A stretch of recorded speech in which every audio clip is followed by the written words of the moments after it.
Hello and welcome to 6 Part. Today I'm gonna start a new series, What If Deku Was Trained by Mirio? Part 1. If you enjoy this video, please give it a big thumbs up, and to watch more videos like this, subscribe to my channel and turn that bell notification on so you never miss an upload. Now wasting no more time, let's begin. 4 years prior, a young Midoriya yells at a blonde boy with explosive hands, "Kachan, leave me alone already. I already told you I couldn't show you my quirk because it's against the law to use quirks in public without a hero license." The boy smirks and goes on, "I bet that's really how your mom died. She couldn't handle having a quirkless little Deku, so she killed herself." "Bullshit, Deku. We all know you're just using that excuse as a cop-out to avoid the fact that you really are just quirkless." The boy laughs as his hands begin to spark, preparing to beat the cowering boy in front of him. The young boy clenches his fist to keep from attacking the boy in front of him because he is so appalled that his old childhood friend would ever say such a thing. Instead, he retaliated verbally. With tears streaming down his face, Izuku continues, "Shut up, Kachan, you know my mom died from that villain attack last year. And she loved me, something you wouldn't know about since your mom doesn't at all. I doubt she even wanted you with the way she constantly hits you." Izuku can't help but yell now, a wave of bravery washing over him as he spouts back insults to Bakugo, briefly stunning the blonde from being spoken to by the so-called quirkless boy. Both remain silent as they listen to each other's words. That is until Kachan's red face and angry expression catch Midoriya's attention. As she continues to watch the childhood bully, Midoriya muses, "I know I shouldn't have said that about his mom, but he shouldn't have implied it first." Bakugo, foaming at the mouth, prepares to murder Deku for even implying that his mother didn't love him. He claims that the latter doesn't really apply to him, ignoring the fact that he just made the same suggestion to the boy in front of him because he is quirkless. Bakugo cracks his knuckles and smiles viciously as he points his hand at his target. "Deku, I'm going to count to 0 and then I'm going to kick your ass, got it?" Bakugo yells in rage when he sees a boy rise from the ground. "Hold on just a second," is said by a smiling Tintin impersonator who emerges from the ground and moves ahead of Midoriya in time to block Bakugo's incoming hit. Bakugo screams, "Who the hell are you, cartoon face?" stopping his assault in time to spare a stranger who might damage his perfect record. Even one mark could hurt his chances of getting into Japan's top hero school, but he doesn't really care. The Tintin wannabe smiles and says, "I am Mirio Tagata, now what's going on here?" but he is not at all pleased. Bakugo has witnessed similar smiles in the past, but the boy in front of him is anything but happy. Beneath that smile lies a fiery rage. Seeing his mother get angry with him and knowing that she truly means it has taught him to distinguish between the two. When the child, Mirio, approaches him, he knows he has been studying the boy defending Deku for too long. Mirio smiles even more broadly and asks, let me ask again, what's going on here?" Bakugo suddenly experiences a sensation that is new to him, sweat running down his back and twitching hands. He knows he doesn't like it, but he is unable to articulate what he is feeling. Fear, fear, fear. For some reason, Bakugo feels that this guy might be beyond his capabilities, even though he has defeated several people with his quirk and fought bigger kids than this blondie before. Knowing that lying would be preferable to attempting to fight the man, he does the only sensible thing he can think of right now. Bakugo lies with ease and never falters or stalls when speaking.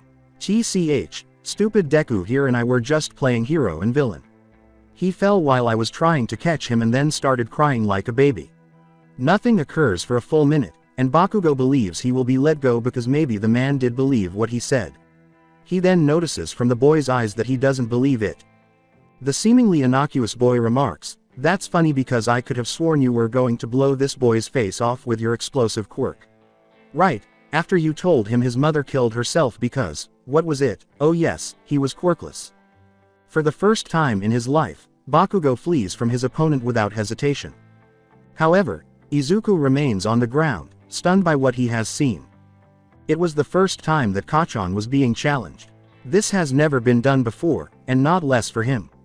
Even though Bakugo is only a few years older, he has some underlying strength that he can see the moment he realizes his mistake in trying to lie to Mirio.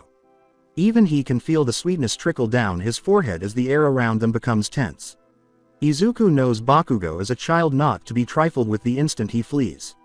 Mirio is the epitome of what a hero should be. It's then that Izuku realizes something. All Might may be his idol, but Mirio is his hero. The boy, who is now known as Mirio, asks, "Can you tell me where you live so I can tell your dad what happened?" Izuku looks down because Bakugo brought it up already, but Mirio's reminder, even unintentionally, that he has no parents to turn to hurts a lot. Izuku, devastated by what he has disclosed, says, "I don't have any. My mom's dead and my dad gave me up." Izuku sighs as he checks the time and realizes that he has a curfew for the orphanage. He knows that they won't give a damn if he shows up, but he still feels exhausted and wants to go to bed. The two children wave goodbye to one another and say, "Anyway, thanks for helping me with Kachan, but I have to go if I want to make it back in time to the orphanage." Izuku discovers he is being followed halfway to the orphanage. He has always had excellent analytical abilities and was highly perceptive. He needed to avoid his bullies, but attempting to identify the person pursuing him is pointless because he never sees anyone. He keeps going in this manner until he hears shuffling behind him. He quickly turns around and, just in time, he sees someone sink into the ground. Izuku realizes that he must be the one following him because Mirio, the boy who assisted him earlier, had a peculiarity that allowed him to phase in and out. Izuku is momentarily dazed. Then it goes by. After a week, Izuku finally responds, pausing, "Excuse me, Mirio-san. I know you're there." When no one answers, Izuku considers that he might have been mistaken all along. Perhaps because he has no one else, he made up Mirio's desire to spend time with him. "Stupid, why would anyone want to hang out with you? You're just an orphan boy, who won't show your quirk." When Izuku sees Mirio emerge from the floor in his birthday suit, looking sheepish, he quickly pushes those thoughts away. Mirio asks if Midoriya has any extra pants, which he did because he skipped physical education. He laughs and says, "Oh, hey Midoriya-san. Sorry I took so long, one of the reasons I didn't want to pop out of the ground you know." Mirio gives the younger boy a thumbs up and remarks, "They're a little tight, but they'll have to do." As they reach the halfway point to the orphanage, Izuku asks directly, "Mirio-san, why have you been following me for the past week?" A smaller, more optimistic side of him tells him he's mistaken, but he believes it's just because Mirio feels sorry for him. His mind tells him, "Izuku, stop being so negative for once.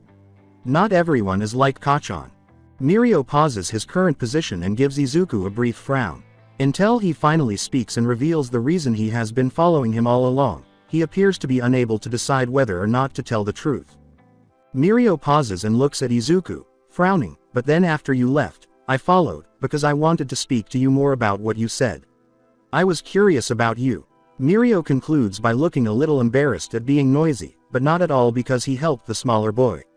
"When I saw that Bakugo kid beating you up, I knew I had to step in because that's what a hero would do. And seeing all those people just pass you by, really angered me." Izuku tries to remember everything he said, but then it dawns on him. As Izuku begins to describe it, the other boy notices how excited he is. "Oh that, yeah, no one believes me, but I have a quirk. It's really cool too. It's a mixture of my dad and my mom's, fire and telekinesis, so I'll definitely be a cool pro hero like All Might," he concludes, pumping his fist in the air. Mirio looks at the younger child and says, "Woo, a dual quirk sounds strong, Midoriya-san. What's it called?" Mirio, eager to learn more about this boy's peculiarity, asks, "And why does no one else know about this?" "Well, it's pyrokinesis. You know I can control and create fire. And I can't use it since I don't have a hero's license. It's illegal to use your quirk in public without one," Izuku says without thinking. Mirio gazes in wonder at the young child before him. He told him about a powerful quirk, but he will have to train it to control it. Mirio makes his offer after learning that the boy has no friends because they are unaware of this. "That's it, Izuku Midoriya. I can already see that you have an amazing quirk, however unless you train it you won't be able to get into UA alongside me, so we need to work out and train our quirks to the max to do that." Izuku is shocked that he knew, asking, "Wait, how do you know I wanted to go to UA?" "I just put two and two together," Mirio responds, grinning again. "You said you wanted to be like All Might as do I and All Might's an alumni of UA." Izuku tries to argue, "Okay, but I can't train my quirk in public, my friend, but in the confines of a secret place, which I already know a place, we can do all the destruction and testing of just how powerful you and I really are, and we'll buff you and me up in the meantime. How about it, you? Buddies?" Mirio gestures with his hand. Tears threaten to well up in Izuku's eyes the moment he hears Mirio refer to him as a friend. For a few seconds, Izuku treasures those words because he hasn't heard that in years. When Mirio announces that they are UA friends, tears finally fall. At that point, Izuku makes the decision to break the rules for Mirio in order for them to train together and gain admission to UA. Izuku responds, "Yeah, sniff * UA buddies." Mirio exclaims, "Yeah, power. The first of many powers." "Power," murmurs Izuku. Unaware of the origin of the phrase, Izuku chooses to roll with it, following Mirio's lead with an equally loud, "Power," to start two friends' journey to the UA. Izuku, "Yeah Mirio, you know I have my entrance exam next year, right?" Mirio asks, glancing at the younger boy who is sprawled on the junk-covered sandy beach beside him. Izuku appears perplexed by the question, but he is fully aware of Mirio's meaning. They have been striving for it for the last 4 years. Izuku can still assist his hero while getting ready to meet him there, even though he has a few more years before he can apply. Izuku responds, "Yeah, that's why we've been training," but he questions why Mirio is bringing this up. Since we began training, he has mentioned UA and the entrance exam several times, but Izuku believes that he usually doesn't sound very serious about it. The younger one flinches as Mirio playfully punches his shoulder, saying, "Ha, of course it is, I was the one who recommended it. But what I'm trying to say is if I want to get in, I'm gonna need to train harder than ever." Mirio's fist is clenched, and he has a determined expression on his face. "My quirk is still very dangerous, and even after all these years I have a lot to learn about permeation." Mirio recalls the early days of training with Izuku. Even though he already had a firm grasp on his quirk, occasionally it would suddenly come on and he would fall to the ground while walking, or, on occasion, his clothes would fall off while he was at school because he would turn intangible. "After a lot of training with Izuku, I can now control my quirk, but it's still not good enough." Mirio believes that despite our intense training over the past few years, I still make mistakes at home and at school and am not where I want to be. Even though I can manage it, I'm still not my best self. At the beginning, he is perplexed because he believed that was what they were doing the entire time, jogging and sparring on the beach at terrible hours, to get ready for UA. However, after hearing his speech, he begins to question whether he is correct and whether it is time to part ways with him like everyone else. He will inform him that he must now train by himself. Perhaps Izuku has caused more trouble than good. He keeps thinking bad thoughts until he sees Mirio's anxious expression. The boy with the cartoon face asks, "Izuku, did you hear anything I said?" Izuku hasn't looked this anxious to Mirio since the day he confronted him. Izuku gives an honest, "No," embarrassed by his response. As he magically retrieves a thick stack of paper from his backpack, Mirio exclaims, "Oh, that's okay. I said that since I'll need to be focused more, I decided our current training routine isn't going to cut it, so I created us a new one. I understand that this may seem overwhelming at first, but we must adhere to it if we wish to enter and become the greatest heroes of all time." "Wow, correct." Izuku utters the word, power, without paying much attention to what he is saying. It turns out that he was mistaken about Mirio wanting to leave him. His mind was just being a dick again. Izuku wants to cry, like really wants to cry, now that he knows he's not going to be abandoned again. He can hardly hear what Mirio is saying, only the key parts, like the need to focus more, the new routine involved, and as there's still Izuku notes. Since this is a happy moment, he ultimately decides against it. He figures that because of how thick that packet Mirio is holding, he will be getting more training workouts, which will likely make him even more exhausted than he is now, but he will make do if it means spending more time with his best friend. Why? What is the exercise? Even Mirio, who has started carrying handkerchiefs around to be ready for Izuku's waterworks, is surprised when Izuku finally manages to leave while somehow controlling his tears. Taking note of his friend's tears, Mirio says in his best hero voice and power pose, "I'm glad you asked. With my Mirio and Midoriya road to UA workout routine, we'll be fine-tuned to take on anything." To be honest, he's pretty sure he could create a lake with those tear ducts. Even though their current training regimen was going well, Mirio wanted to make something special for the two of them because he knows he won't be around much when he starts UA. Call him arrogant, but he's sure he'll get in because of all the training he and Izuku have done. He just wanted to show Izuku how serious he is about the two of them getting into their dream school together, even though Izuku does have a few years to wait. He turns to face Izuku, who is grinning and crying. You made this exercise schedule specifically for us. Izuku tries to conceal the crack in his voice as he looks at the workout plan. He flips through it and notices how much work went into it, pointing at himself before turning back to Mirio to make sure the older boy meant the routine for him. The boy laughs and goes on, of course, Knucklehead, which is why the cover title is, Mirio and Midoriya Road to UA. Did you think I wouldn't do everything I could to ensure my little brother got into UA with me? Mirio asks casually, ruffling his hair. Izuku clenches his fist and lets his tears fall when he turns his back to stretch, whether on purpose or not. Since his mother passed away, no one has regarded him as family. He is either disregarded by everyone in the orphanage because he is quirkless, or they don't believe him when he claims to have one.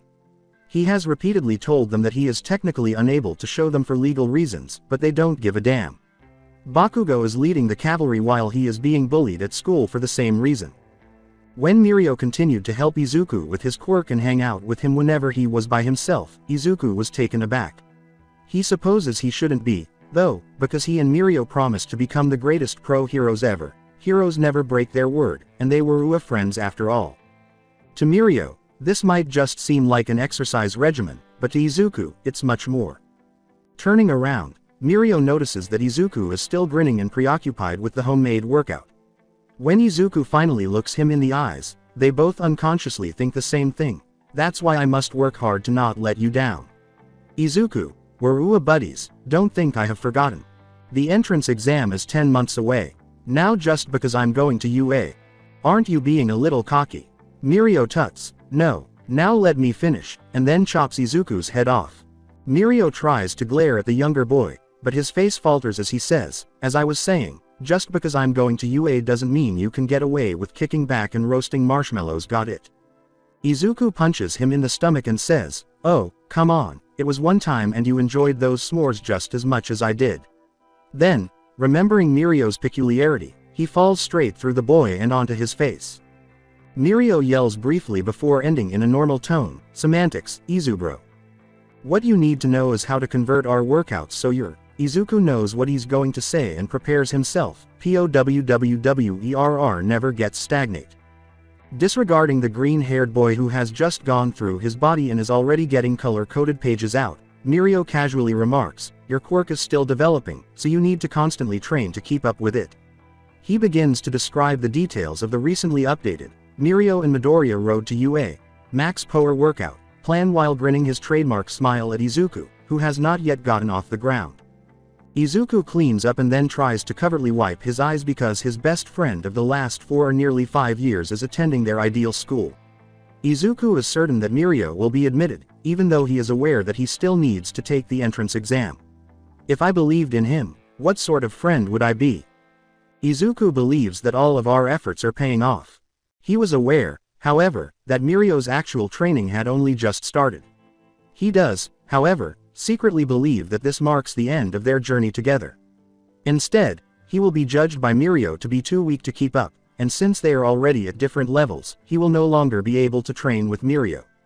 Izuku makes a self-promise at that point that he will become stronger in order to support Mirio as an equal while he is away at school. It will be several years before I can meet Mirio at UA. As Izuku watches Mirio talk joyfully, he ponders. Even though I don't have nearly as much power as he does. He looks up to see a beaming Mirio reaching out to pick Izuku up from where he is sitting, where he fell, but semantics again. I'll do everything in my power to catch up to you, big bro, just observe. As has been the case since they first met, Izuku smiles as he and his best friend start walking to Mirio's house for dinner before he returns to the orphanage. Now, a brunette speaks rapidly to Mirio, wow, wow, wow. You're really strong, you just went vroom straight through that robot like it was nothing. After it went up in flames and you went to another one, and another one. It was amazing. How'd you get so strong? You must have had a lot of help from trainers. Did you go to the gym a lot? Ooh, did you do workout videos? The name's Najire Hado, but you can call me Najire, in case you were wondering by the way, the girl who is shorter says with sparkles in her eyes. Mirio wonders how that is even possible. Our male protagonist is accompanied by a hyperactive woman he just so happened to save during the entrance exam. But after the test was over, He saw that she was following him and began to question him constantly, which made him think of a certain green-haired friend and his inquisitive personality. He quickly warmed up to her, of course. He paused to wink and give a thumbs up, saying, "We did, however, have one workout regimen that we stuck to and it was helped me get so much power." "Ha, my name's Mirio Togoda, and you can call me Mirio. And no, I only trained with one person, but he helped me a lot to get where I am today." He briefly held out his arm. A timid voice behind Najire asks, "What was it, Mirio?" "I remember when we were in school you would leave right after saying you were going to train, and left it at that," he says, hiding behind the vivacious girl, even though they have been close friends since elementary school. Mirio smiles at Tamaki Amajiki, one of his closest friends, remembering him as the boy he ran into, but the other began apologizing profusely. In an attempt to get him to come out of his shell, he couldn't resist becoming friends with him. Though he dismisses it, he can't help but wonder if that's why he might have adopted our other male protagonist. Giving a thumbs up for dramatic effect, Mirio continues, fine-tuned to prepare only the strongest for their journey to UA. To answer your question, Tamaki, it was called the Mirio and Midoriya Road to UA, Max Power Workout. Mirio smiles. After giving Mirio's words some thought, Najire taps her chin and finally speaks. "What's so great about the workout regimen? Is it only for the strongest? Has anyone else tried it out? Can I try it out? Is Midoriya as strong as you? Is he your brother? Where is this Midoriya?" Najire asks, leaping to her feet and inadvertently triggering her quirk. "If it was fine-tuned for only the strongest, why does it have yours and whoever Midoriya is names on it?"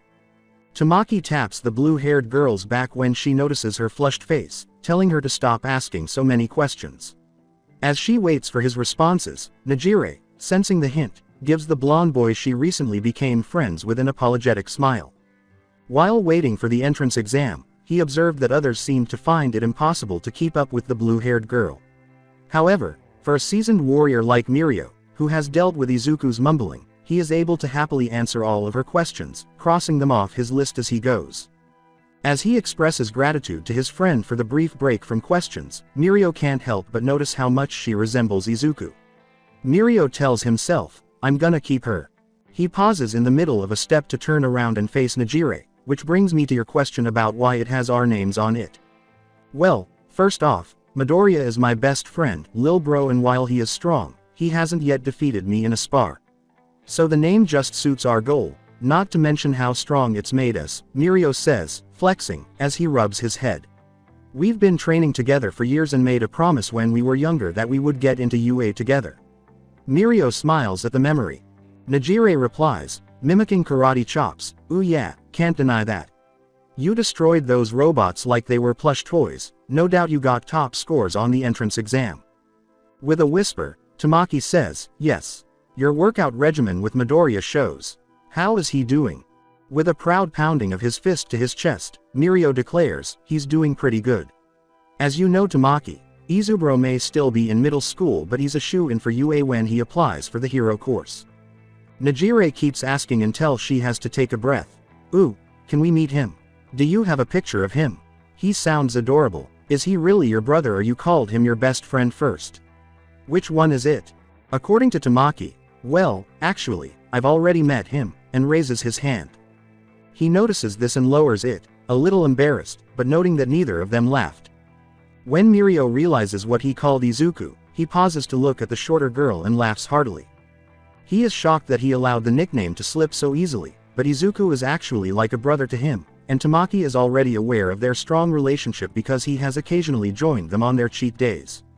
They might as well be since they've spent so much time together.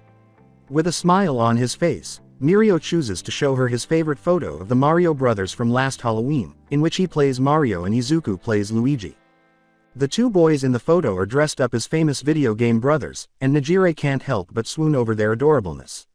Even though they are unrelated, it's clear to me that he loves the younger boy. This photo is just too adorable. Is it possible for me to obtain a copy? Najire is taking a break from her internal conflict when she spots something in the picture's background. Najire points to a dark figure wearing a purple outfit and asks, "Who's that in the background with their head down looking away from the camera as though they don't want to be there?" Mirio's eyes swell as he looks at the picture more closely, shocked that he nearly forgot about the third person they invited out that day. Mirio smiles at their well-coordinated costumes and remarks, "Oh, that's Tamaki. He was Waluigi, a great fit for us, right?" Izuku chose the outfits. With her eyes turned away, Tamaki remarks, "You're just saying that because you have to be Mario and say, 'It's me, Mirio.'" Mirio responds, semantics. He does not refute Tamaki's assertion, but he does not concur, primarily for show. Mirio promises to formally introduce the newly formed trio to Izuku the next time they meet up as they continue to leave the school grounds and exchange contact details. "Since Izuku has already met Tamaki a few times, I suppose I just need to introduce Najire." However, Mirio believes that it would still be nice to have a group hangout. Izuku would benefit from having other people to talk to, even though he enjoys his company. Even though he may not express it, he is aware that Izuku is still being bullied and that he won't be able to protect him from the bullies as much as he would like to now that he is leaving for UA. Mirio laughs out loud at the comparisons he made, thinking, "I know he says he doesn't need anyone else, but Najire's personality would help him come out of his shell, and Tamaki, well, he and Tamaki have always been able to bond based on their mutual shyness around other people. He's making more friends for himself and Izuku before UA has even begun." "Now, we did it, Izuku." Izuku smiles as a boy with broccoli hair remarks, "I think you mean you did it. Remember, Mirio, I still have 2 more years till I meet you there." The older boy, now exposed as Mirio laughs and tousles his hair, said, "Semantics, Izuku. Me making it into UA means we are one step closer to you making it into UA." Izuku asks, attempting to make sense of his reasoning, "How does that even make sense?" He ruffles the younger boy's hair and shakes his head, explaining what he has said. With his trademark thumbs up, he smiled and said, "Easy. If our training was enough to get me in, then it'll be enough to get you in. Especially if you're still following our road to UA plan." Since he honestly couldn't see the flaw in that reasoning, Izuku remained silent after that. Izuku nods his head while grinning, making a silent vow to Mirio that he will get in now, no matter what. Mirio can't help but remember all of their times together as he looks at the younger boy next to him. He is aware that his friend still struggles in school, particularly because people still think he is strange, but fortunately, his Izu bro has become more resilient as a result of their time together. He notices that he is taller now and doesn't stutter as much. The strength of his best friend has increased. As he looks at the now clean beach, Mirio exclaims joyfully, "You know, it feels like yesterday that we were lighting trash on fire and flashing the public, Izuku." He and Izuku have been cleaning for the past year while getting him ready for the entrance exams. Izuku is shocked that the older boy forgot, saying, "Remember, I set trash on fire yesterday to see if you could phase through it, causing you to flash that old couple by accident because as it turns out you cannot." He must have lost sight of the thrill of entering UA.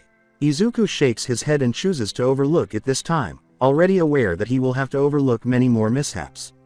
Geez, and I felt Mirio was a bit too excited, especially now that Najire was part of their friend group. With his arm extended, he looks at Izuku and exclaims, "Before the most you could do was light a flame on your finger, and now you can lift trucks with them." Mirio blushes and laughs loudly, "Oh yeah, it was, wasn't it? Well, either way we've come a long way from where we used to be with our quirks, right? And now I can better handle phasing through objects, while doing a combo attack," he says, imitating a karate chop. The younger boy's best friend yells, "Come on, Izuku, don't tell me you're not as pumped as me at our progress." Izuku crosses his arms and smiles at Mirio, who is obviously impressed. He owes it to him because he never imagined he would be this powerful at his age. Izuku thinks joyfully, "You changed that, Mirio, because I was just a random, quirkless, orphan that no one cared about." Najire spins down onto the sandy beach and exclaims, "What are you guys looking so gloomy about?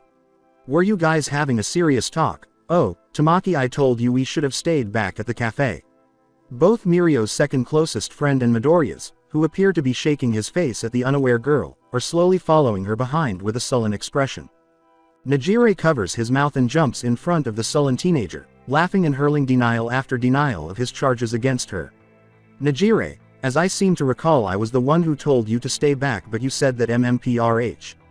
Izuku looks at the younger boy and says, "Tamaki is such a funny guy, but also a liar, don't you agree, Midoriya?"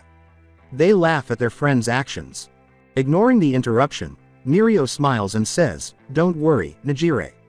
Midoriya and I were just talking about how he's a shoo-in for UA since I got accepted." "Yeah, Yeah. Don't worry Izuku, you're a little beefcake, there's no way you won't pass the exam when it's your turn for the entrance exam, Nejire says, nodding her head rapidly as she approaches the boy with the fluffy hair and starts to squeeze his arms, unintentionally making Midoriya blush and start stuttering after being called a beefcake by such a lovely girl. IWOU wouldn't call myself a beefcake. The two older UA students nod as Mirio adds, you're right, Izubro, you're more like a cinnamon roll but like super buff, approaching him and giving him a cheek squeeze. Yeah, that's exactly Midoriya. We can say it's because he's sweet, cute, and he has fluffy hair. Nejire exclaims, jumping up and down and grinning broadly as he spins in agreement. From his position on the side, Tamaki murmurs, that does sound like Midoriya. Izuku's face breaks down in tears of embarrassment and frustration as the three older teenagers talk about how he looks like a pastry. How did I get stuck with you three as friends? He asks. As they talk about how much they'll miss their cinnamon roll while they're at UA, it gets even worse when a cute girl with strawberry blonde hair and a side ponytail keeps from laughing when she sees Izuku's cheeks being pulled and her hair being played with. Izuku tries to look cool in front of the cute girl, but she finally lets out a laugh as she walks by. Wait, you guys, stop it, look, that girl, she's watching and laughing, don't embarrass me. Izuku yells. With both eyes cupped, Nejire exclaims, what's this, a girl has caught our little Izuku's eye. While looking around for the offender, Mirio shouts, over yonder. The pretty girl with the side ponytail. Before vanishing in front of the three and then resurfacing in front of the girl who was observing Izuku and the others while passing by. Mirio scares the girl by saying, hey there, we couldn't help but notice that you were checking out my little brother Izuku. Hya, screams the unidentified girl, who jumps back and clutches her chest. Oh my bad, I forgot to introduce myself. I'm Mirio Tagata, and the green-haired, freckled cinnamon roll you were checking out is Izuku Midoriya, he says, laughing as he realizes his error. She pouts and then admits her error, saying, and I'm Kendo Itsuka. I wasn't checking him out, you and your friends were just being funny making a scene. Nejire says, Kendo. Nice to meet you, as she floats down from her position in midair while clutching a struggling Izuku. The first-year student says, this is Izuku. He saw you looking at him and thinks you're pretty. I wasn't checking him out, you guys were just acting funny, the girl huffs. I never said that, why are you lying, Nejire? Izuku yells as he turns to face the girl after looking at his friends. He then turns to face Kendo and says, it's not that I don't think you're cute, you are. Simply put, Nejire was speculating, I never said that. Correct assumptions, she introduces. When Izuku finally turns to face the other girl, he notices that she is covering her mouth to contain her laughter. Yes, but still, he says, blushing, realizing that she hasn't said anything yet.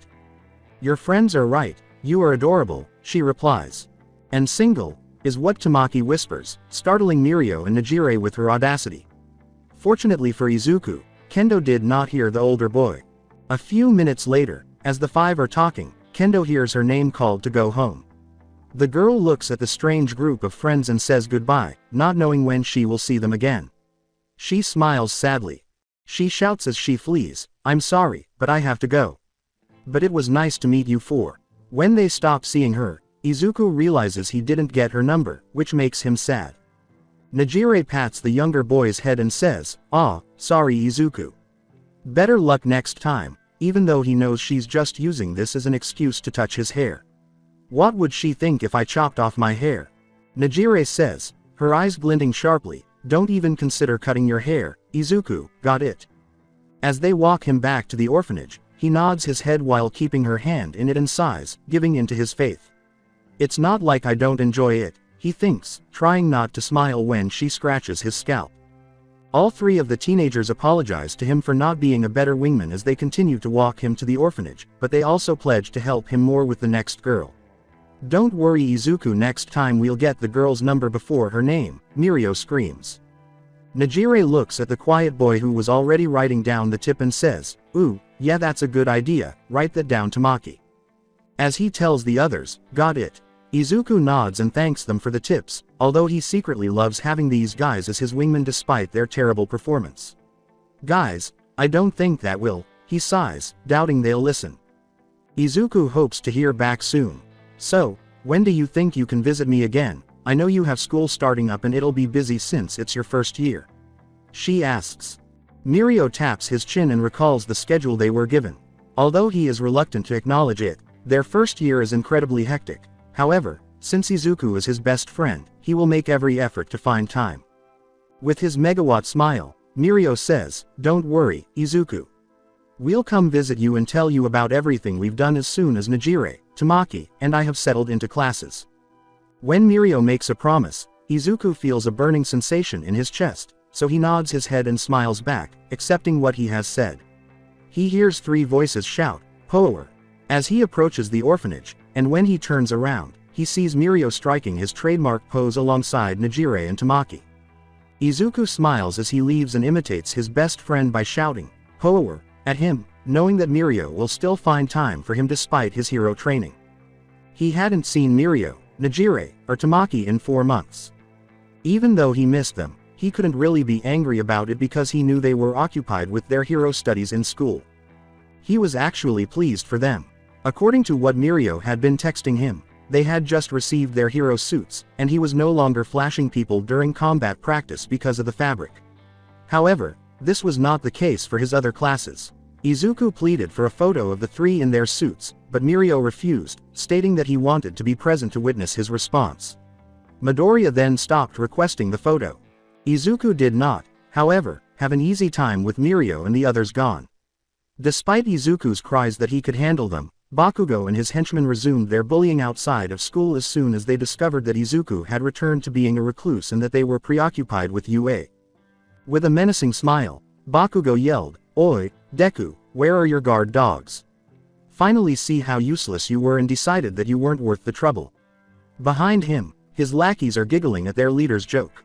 Midoriya scowls at the actions of his old friends before responding, no longer fearful of the explosion user as he once was.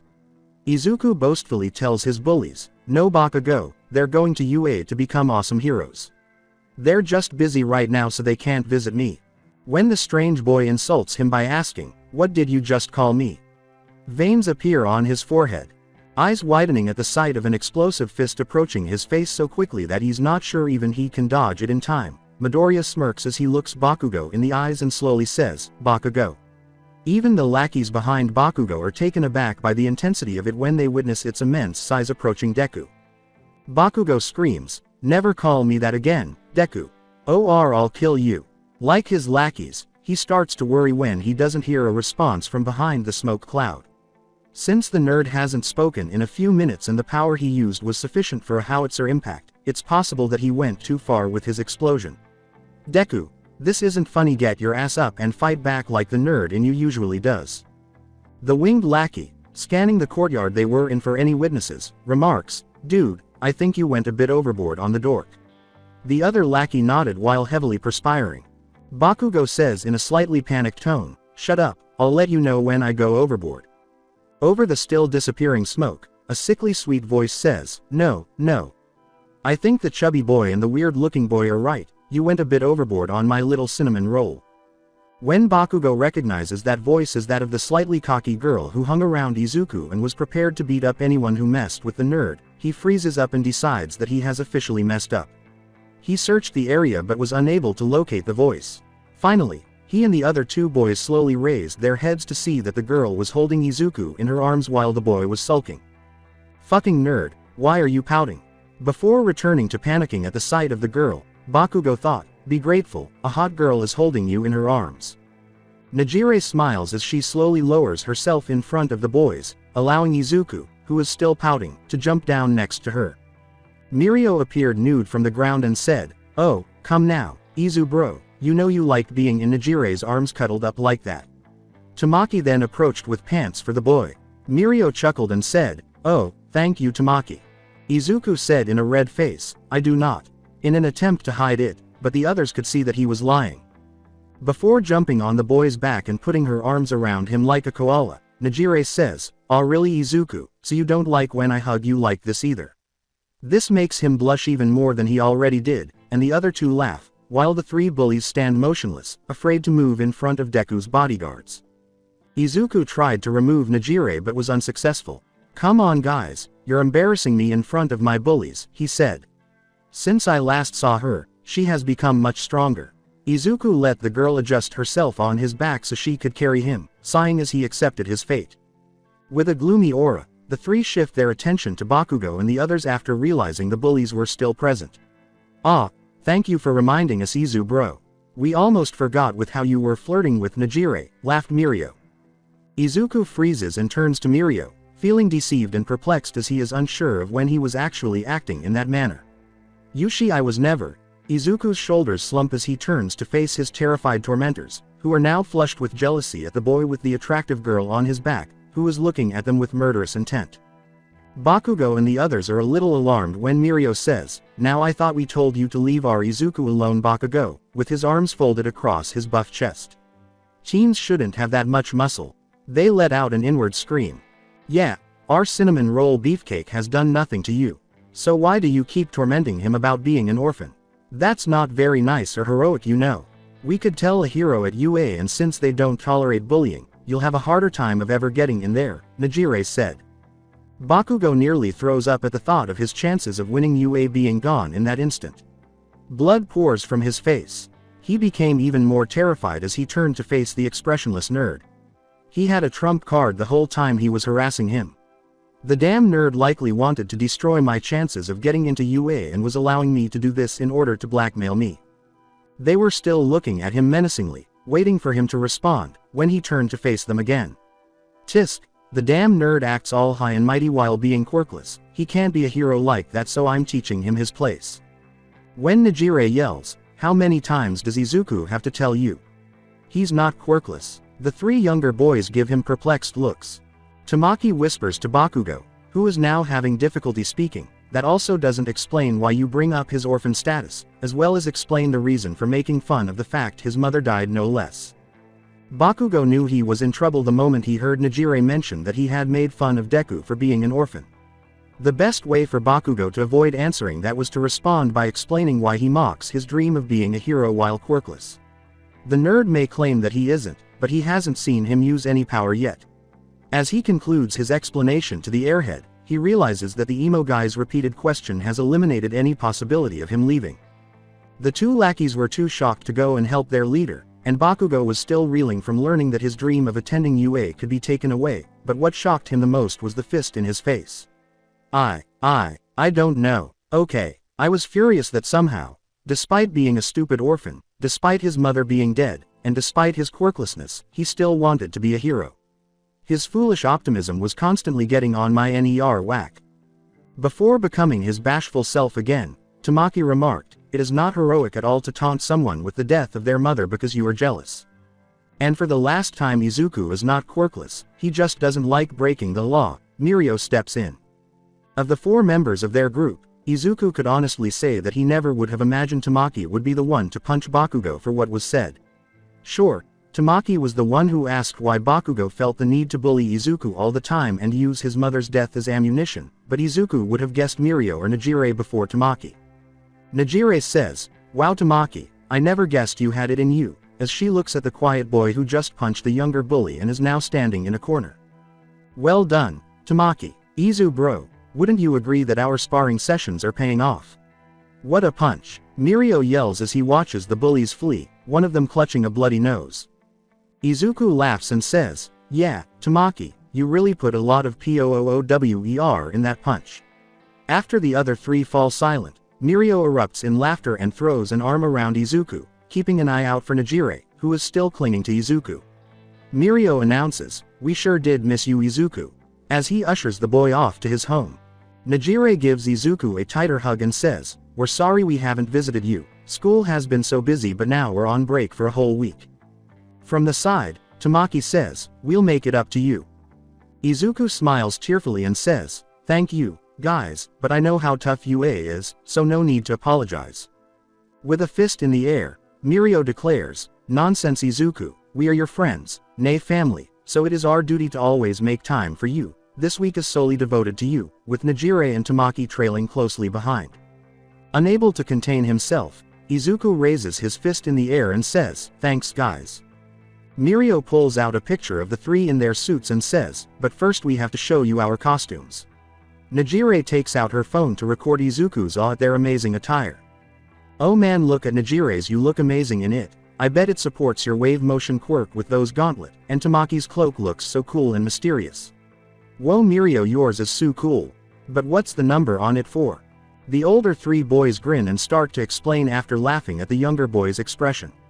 As he strikes his power pose, Mirio exclaims, well, I put 1 million because that's how many people I want to save, and it also corresponds with my hero name Lemillion. Mirio takes pleasure in Izuku's enormous smile. Najire smiles and says, I kept mine simple. My hero alias is Najire-chan. Izuku tells his closest pals, I think it's awesome. How about you, Tamaki? What is your hero alias? He looks away, scratches his head, and then murmurs, my name is Sun Eater. Panicked, Izuku exclaims, so cool. You guys have such awesome names. I can't wait till I have to choose mine. Oh man, what should my costume look like? The others chuckle. Mirio points to the three of them and says, Izu bro, don't worry, you still have time till you need to make yours, but if you want, we can help you. Izuku's eyes shine as he turns to face the older teenagers. Really you will? Oh man, I'm gonna have the coolest costume ever. He says. Guys, I'm not so sure about this. Izuku is apprehensive. Najire exclaims dramatically, what? How can you say that, my little Izuku? We worked so hard on this. It's true, Izu bro, we spent 2 days on this costume, and this is the thanks we get, Mirio says, crossing his arms in disappointment while nodding his head. For shame, is what Tamaki mumbles. Izuku looks at the three and waves his hands apologetically, saying, no guys, the costume is great, but I think it looks a little weird for someone like me to wear a tight baby blue one piece with a purple mask and red cape, don't you think? Izuku murmurs. What about that is so strange? Najire asks, acknowledging their masterwork with a nod. Yes, it fits you perfectly, in my opinion. Mirio utters. Tamaki replies, agreed, especially the mask. Izuku pauses to consider whether his best friends are serious, and when they return his glance with smiles that suggest they are, in fact, serious about this design, he realizes that he has been a little too eager to accept their assistance. For some reason, Najire whispers, well, if you don't like this look, Mirio asks, then what are you looking for? How about this? Izuku asks as he starts to sketch a red cape and a green and black jumpsuit with the word, power, embroidered across the chest. Mirio looks back at his best friend with tears in his eyes and says, it's perfect Izu bro, as the Najire and Tamaki keep smiling at his drawing because of the words he put on his chest and the design that exactly matches what Izuku would wear. As Mirio, Najire, and Tamaki waited for their homeroom teacher, Aizawa sensei, to enter the classroom, they started talking about their favorite topic, or rather, their favorite person, Izuku Midoriya. Hey, hello. Since we haven't seen Izuku in a few weeks, do you think we could get together after class? I believe he would be interested in learning about what's planned. Najire attempted to whisper. Mirio tapped his chin and gave the hypergirl a wise nod of agreement. Yes, Najire, I believe our little Izuku would love it, but what he would love even more is coming to it. He concludes. How will we accomplish that, though? Tamaki murmurs. Simple, we just. Leaning in to speak, the other two start to smile broadly as they hear Mirio's brilliant plan for getting Izuku to UA.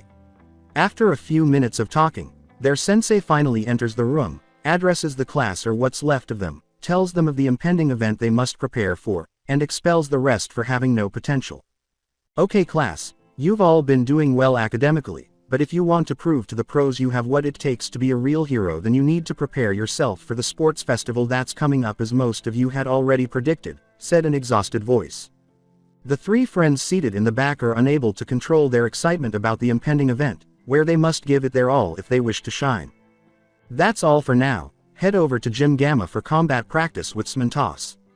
Really, sensei, we had a query. As she, Mirio, and Tamaki waited for everyone to leave, leaving just the three students and their sensei, who appeared to be ready for a nap, Najire remarked. Well, what's the talkative kid? Aizawa inquired. So, sensei, we were hoping to get a ticket for our friend, who is more like a little brother, so he could watch us compete at the UA Sports Festival, Mirio inquired. Aizawa glanced at his three best students, wondering if they were being serious or teasing him. When he noticed their hopeful expressions waver for a second, he knew they were serious and wanted a complimentary ticket to the sporting event. Look, you three, if we gave away free tickets to all UA students, we would never be able to generate any revenue for the university. I apologize, but no, Aizawa uttered. But sir, Mirio attempted to object, but was instantly silenced by a glare. I said no, not get to Gym Gamma before I give you detention. Yes sensei, was the three oppressed responses. Aizawa felt a sharp pain in his chest as he watched his three best students leave. The recovery girl assured him that there was nothing wrong with him, but he soon realized that he was feeling guilty for refusing the three children's requests. For fuck's sake, he kind of wished he hadn't asked when they explained his situation to him, but the following day, Aizawa called in the three students and asked them to explain why the child couldn't get his own ticket or at least watch it on television. We weren't lying when we said that Aizawa-sensei was like a little brother to us. Izuku is like family to me, I've known him since he was 8 years old. Since his mother was killed in a villain attack, he has been forced to live in an orphanage and has no one to turn to. When Aizawa heard this, he winced. The child must have had a difficult upbringing. But is his final answer. What about his dad? You said the mom died, what of the dad? His dad gave him up, but Izuku never gave a reason why though, Mirio responds. Aizawa sighs and rubs his forehead. These three must have taken in the world's unluckiest child. When Aizawa sees the three teenagers' faces light up and quarrel over which photo to display, he regrets his question and asks, can I at least see a picture of the kid you want me to get a free ticket for? Najire exclaims, show this one, it brings out Izuku's eyes. Mirio yells, no, this one when he's sparring with us. The argument abruptly stopped when Tamaki whispered, what about that one we did with last month for fun? You're a genius Tamaki, that's the best photo we've ever taken, even if it was against Izuku's will. Mirio yells. Najire nods, unaware that their sensei's patience is ebbing away. Oh yeah, definitely one of our finer pictures. Mirio remarks, Najire if you would do the honors, as he watches the animated girl show their sensei her phone. The sensei, who was usually excellent at maintaining a neutral expression, couldn't help but smile slightly at the three teenagers plus the person he believes to be Izuku dressed as the wild pussycats. Najire says, introducing our best friend Izuku Midoriya, in a dramatic manner. Trying not to laugh, Aizawa remarked, I'm guessing Midoriya is the one dressed as Ragdoll. Indeed, Aizawa-sensei. We figured since their hair color matched, she would be the best match for Izuku, Mirio replied with pride. Without hesitation, he asked, how did you determine the others? Easy, Mirio was Tiger since he is the tallest and buffest of us, Tamaki was Mandalay since they have a similar hairstyle, and I was Pixie Bob because of the color scheme. Najire laughed as he explained. Fortunately, Aizawa was able to conceal his lip twitching upward beneath his capture gear. In an attempt to persuade him to give him a copy, Aizawa said, you know what, give me a copy of this photo and I'll give the kid a seat with you guys in your class section. Deal, yells the trio. Najire spun around in the air and said, Izuku is going to be so happy. Before rushing off, Mirio declares, forget training, today is a cheat day. I can't wait to tell Izu bro the great news when we see him today. Thank you, sensei, this means a lot to us. Mirio especially. Tamaki responds. Yeah, just don't mention it to anyone when they question what a random kid is doing in your booth K. And about that picture. The homeroom teacher says with a sigh and a nod. After saying, here you go, Tamaki sends the image to his teacher's phone, which is followed by a floating Najire. In the lounge for teachers. Midnight cooed, oh my god, these kids are too pure. Present Mike asked, laughing uncontrollably, has Mandalay and the others seen this yet? Oh yeah, they loved it, especially the Izuku kid. Ragdoll said he could pass off as her brother, he laughed. So, what did you do to get this from Mirio and the others? I'm pretty sure they didn't give it to you for nothing, Snipe replied casually. The others spit their drinks when Aizawa casually remarks, nothing big, just a spot for the kid in their booth at the sports festival. Smintos questioned, seriously, and Nezu approved that. Smiling, the hero of Erasure nods, not at first, but then I showed the picture they gave, and he immediately changed his mind saying how adorable those four were and he couldn't not let the kid watch and be there for them. They reasoned, well, I'll be damned. In Dagoba. Apart from the glaring and calling him a quirkless Deku, Izuku was fine because he hadn't seen his friends in a few weeks. Bakugo had retreated after they had warned him to stop bullying him. When he wanted to talk to someone but no one was around, he decided that the best way to help him cope was to go for a walk on the beach. I wish Najire was here, she can usually fill up the silence with 1,000 questions I have no answer to, Izuku chuckled. Izuku then stops walking and turns around when he hears distant shouting and stomping in the sand. Izuku, shout 3 voices. Izuku's face lights up as he searches for the culprits, his wish fulfilled when he is tackled by Najire, Tamaki, and Mirio, in that order. Izuku, we couldn't find you when we went to your school, or the orphanage or your little part-time job at that restaurant. Najire starts to cry. We got so worried, we almost called the police, says Miro. I told them you might be at the beach, Tamaki's voice, muffled, says from Izuku's chest. Izuku laughs and says, you guys, I was just wandering around since it's my day off.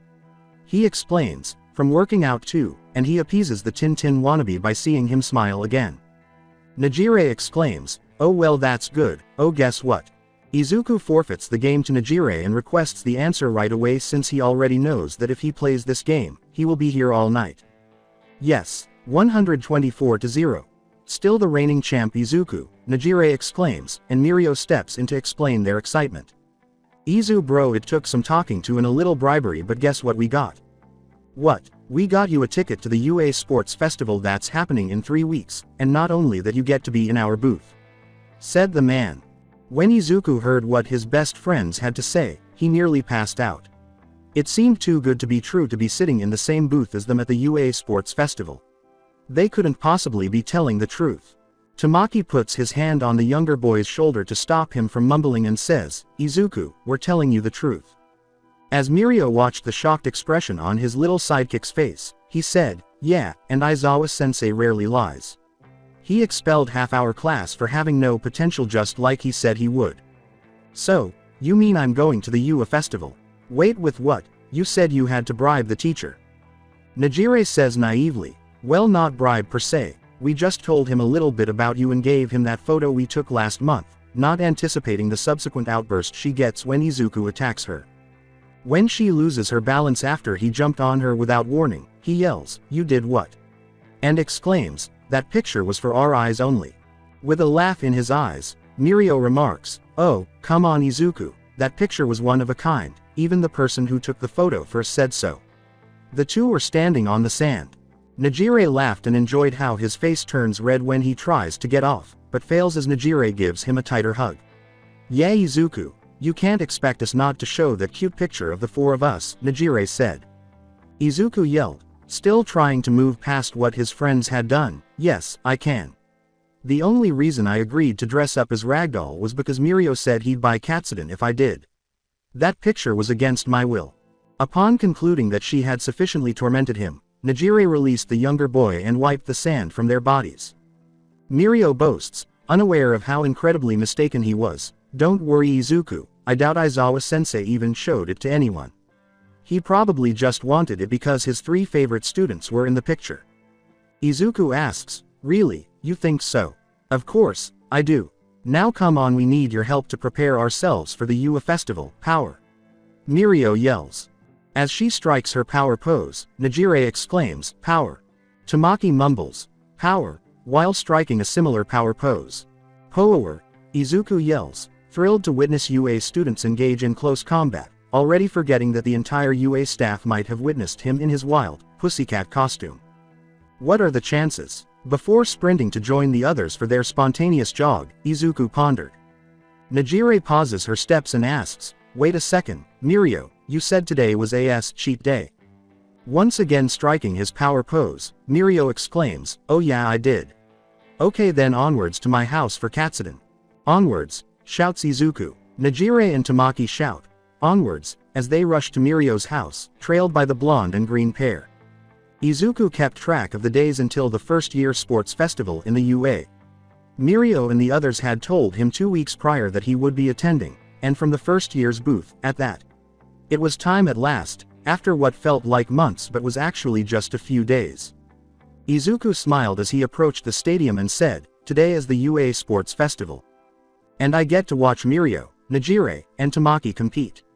Izuku muttered under his breath, I hope Mirio's ready for the festival. He's improving a lot, but without the use of his costume for the festival he'll have to rely on his physical prowess to get by rather than his quirk, unless he doesn't mind flashing people. But then again, he started to nod off, bumping into one of his favorite heroes, but he would never admit that to Mirio or Najire, lest they have teasing material. Oh my god, Midnight, you're 18 plus pro hero. This is so cool, your quirk is fascinating, talking too quickly for the older woman to comprehend. Oh, why thank you, she said with a cunning smile, not many appreciate my quirk like you do. Oh well that's crazy. Izuku, recognizing that Midnight was responding to him, was able to escape. So, tell me what you are doing here in the student section of the UA Stadium? She inquired. Oh, I was invited by my best friends and big bro to watch the festival. After a few seconds, she squealed in recognition as she looked at the boy's face, his unkempt green hair, and his surprisingly muscular body. As she smothered the slightly smaller boy with her arms, Midnight exclaimed, "Oh my god, you're Ragdoll Jr. You're even more adorable up close. Oh, I could just eat you up." Izuku, Izu Brew, Midoriya. Izuku mustered all his strength and turned to see his three best friends running toward him at full speed, arms outstretched, loudly yelling his name. Najire exclaimed, "You're cheating on me with another woman." Honestly Izuku, I'm starting to think you don't want me anymore. Najire pouted as Izuku stumbled away from the older woman and attempted to stammer a response, which made Midnight and the others laugh heartily. But, what, we're not even dating? Izuku exclaimed, her face a disaster of redness. She sang, "We could change that," before stopping with a gentle head slap. Mirio smiled at his friend's behavior and said, "Najire, stop it before you make Izuku pass out, and let's head on into the student booth." They bowed and thanked his sensei for spotting the boy with the green bushy hair. She walked away laughing, saying, "No problem, I'm just glad I get to brag to the others about seeing Lil Ragdoll before them." Izuku sulked as he carried Najire on his back and said, "You said no one else saw that." "Well, we honestly thought no one else did until we saw a poster of us in the teacher's lounge," Mirio replied sheepishly. Izuku exclaimed in shock, "What? Why would they have a poster of us there?" Najire tapped Izuku to get them to walk more quickly so they could reach their seats sooner, saying, "They said it makes them smile." Izuku's eyes were wide as he gazed down at the field, where all of the UA students had assembled for the preliminary round. He couldn't help but wonder what thrilling game the school would come up with to kick things off. And to find out who will advance to the next round, we will start the games with a race. Midnight yelled. Everyone in the crowd fell silent, which was a very easy way to begin. The students will have to compete against one another in this easy course, but watch out for booby traps that I, Principal Nezu, have set up. When the students learned that their principal was involved in this course, they became anxious, and cheers broke out at the latest twist. "All right, go." After learning about the first round, Izuku became a little concerned. He believed that Najire and possibly Tamaki would be alright, but Mirio, whose clothes had already fallen off and he was attempting to recover quickly, gave him every reason to believe that everything would work out as well as he had anticipated. Izuku was pleased to see Najire and Tamaki make it through, but considering how many times Mirio had unintentionally slipped through at the wrong time, setting off a trap, or needed to gather his clothes, Izuku was a little disappointed to see his friend not advance when the 42 students to advance were announced 15 minutes later, albeit not without a few burns and sprains. "How are you feeling, Mirio?" Izuku inquires. "Like I need to train harder," the older teen says with a smile as he turns to face his best friend. Izuku smiles and nods his head, "Yes, and I'll be right there with you. And you'll win first place when you compete next year." "Yes, I will definitely advance to the next round next year." Mirio sighed and said, "This is really going to affect my chance for an internship." "No, it won't. Even though you didn't progress, just think of all the heroes who witnessed you using your power. None of them could possibly not want you," Izuku yelled. He smiles and shakes his head at his contagious Izu bro attitude, saying, "Yeah, you're right. I simply need to wait to find out who will choose me." Unaware of the professional athlete who had been idly observing the festival until he noticed Mirio. "So much untapped potential. It's unbelievable that I didn't even advance past the first round, man. I won't receive any good internship offers. Wow, though, Tamaki, you made it to the second round." Najire narrates. Tamaki grinned at his vivacious companion and said, "Thanks." Izuku smiles at the wave user and enthusiastically shakes his head, saying, "Najire, you were incredible. With the way you slapped that guy off the ledge during the fighting round, you definitely got noticed, Tamaki. However, where did you find the time to consume octopus?" He grinned and said, "Trade secret." A harsh voice interrupted the four as they were leaving the stadium to head to Mirio's house to celebrate the conclusion of the sports festival. "Mirio, Najire and Tamaki. Aizawa-sensei." The three shouted and turned to bow quickly, with Mirio encouraging Izuku to follow suit. "How can we assist you?" Mirio asked with a smile. "This is Ragdoll Jr., isn't it?" With a smile concealed behind his wrap, Aizawa said. "Yes, sir, he is very cute. We discovered him in an orphanage." Najire blurted out, or rather, Mirio did but chose to keep him while Tamaki and I chose to join the small family they created. Najire's words caused Izuku and Mirio to flush. "You found him in an orphanage. I understand. You don't appear to attend any hero schools, so what school do you attend?" "Sir, Aldera Junior High. But when I'm old enough, I want to come here," Izuku exclaimed with pride. "Izuburo has been training with us since he was a child, and even though he detests showing off his quirk in public, we've found ways for him to get around that because it's against the law." Mirio gave a thumbs up in response.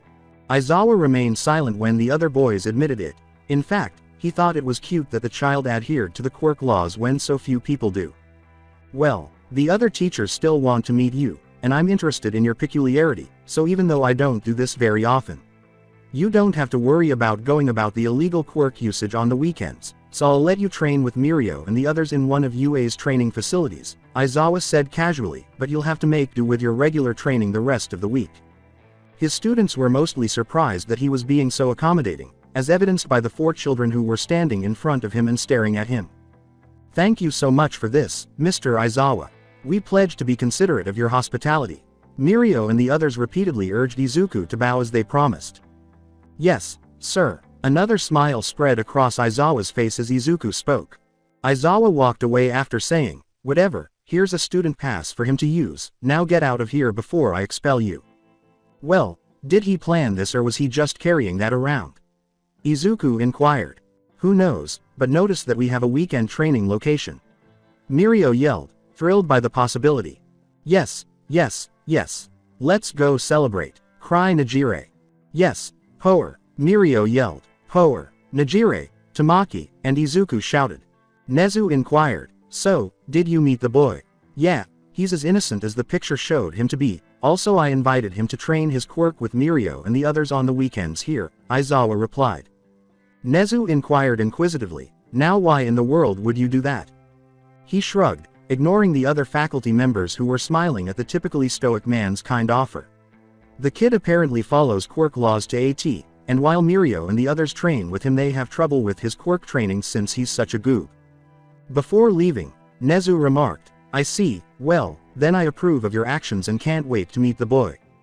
"Wow, you guys do combat practice here every week," exclaimed Izuku, who was still in shock that he was in one of the UA's training grounds.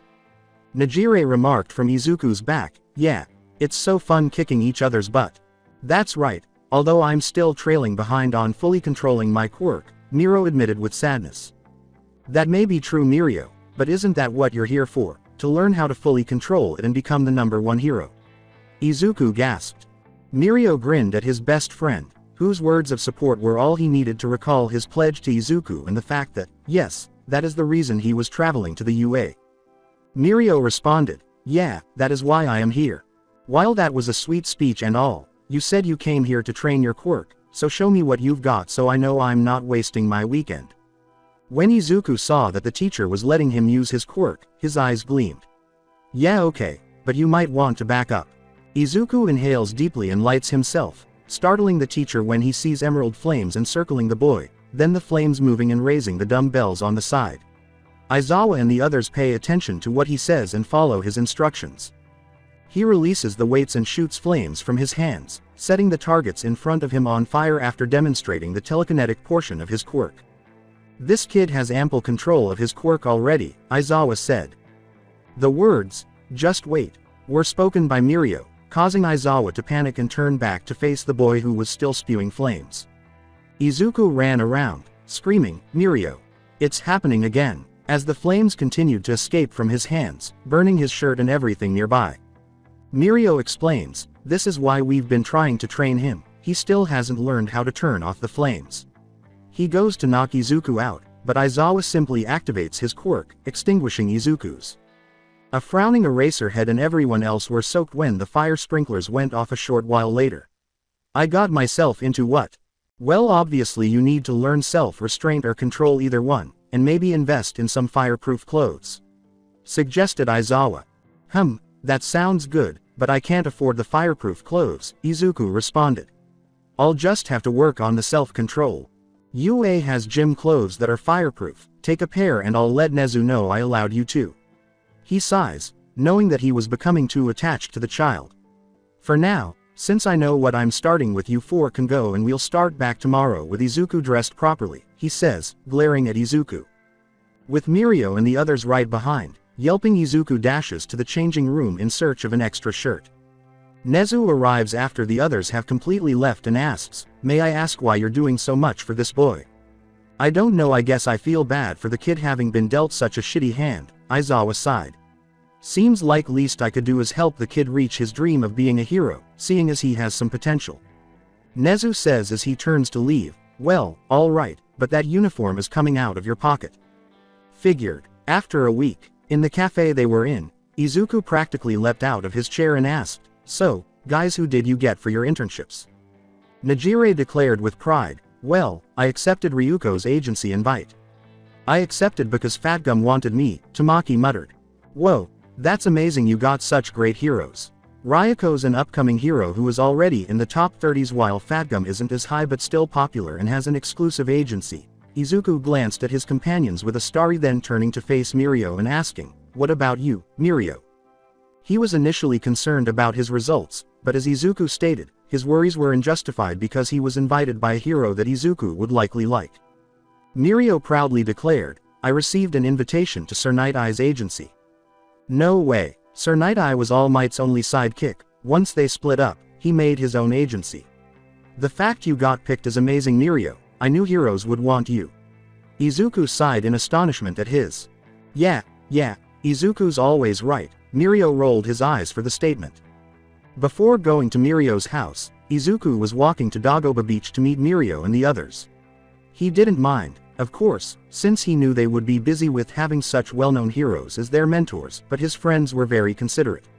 They said they had a surprise for him to make up for being so busy with their internships. Najire jumped up and down in front of the boy with the broccoli hair, pausing for dramatic effect, and said, "Okay, Izuku, now that you're here, we can reveal to you the surprise we had for you. We have your hero names finalized." Izuku said sheepishly, "Whoa, really? You guys didn't have to do that. I still have a while till I need one." "Nonsense, Izuku, you can never be too prepared. Now come on, we worked hard on them," Mirio grinned. "That's accurate," Tamaki muttered. Izuku nodded his head and followed his friends back to Mirio's house after realizing they wouldn't accept no. Izuku gave it some thought, and Mirio was correct. In the hero profession, you can never be too prepared. He needed to be ready at all times if he wanted to support Mirio. As he gazed at the names they had made for him, Izuku deadpanned, "Guys, are you serious? This is like the costume debacle 6 months ago." He'll admit that they came up with some pretty inventive nicknames for him, but they were not allowed to use them for his hero persona. He thought, "Well, I suppose I could work with that one." He felt bad about turning away Mirio and the others when he looked up to see if they had anything else.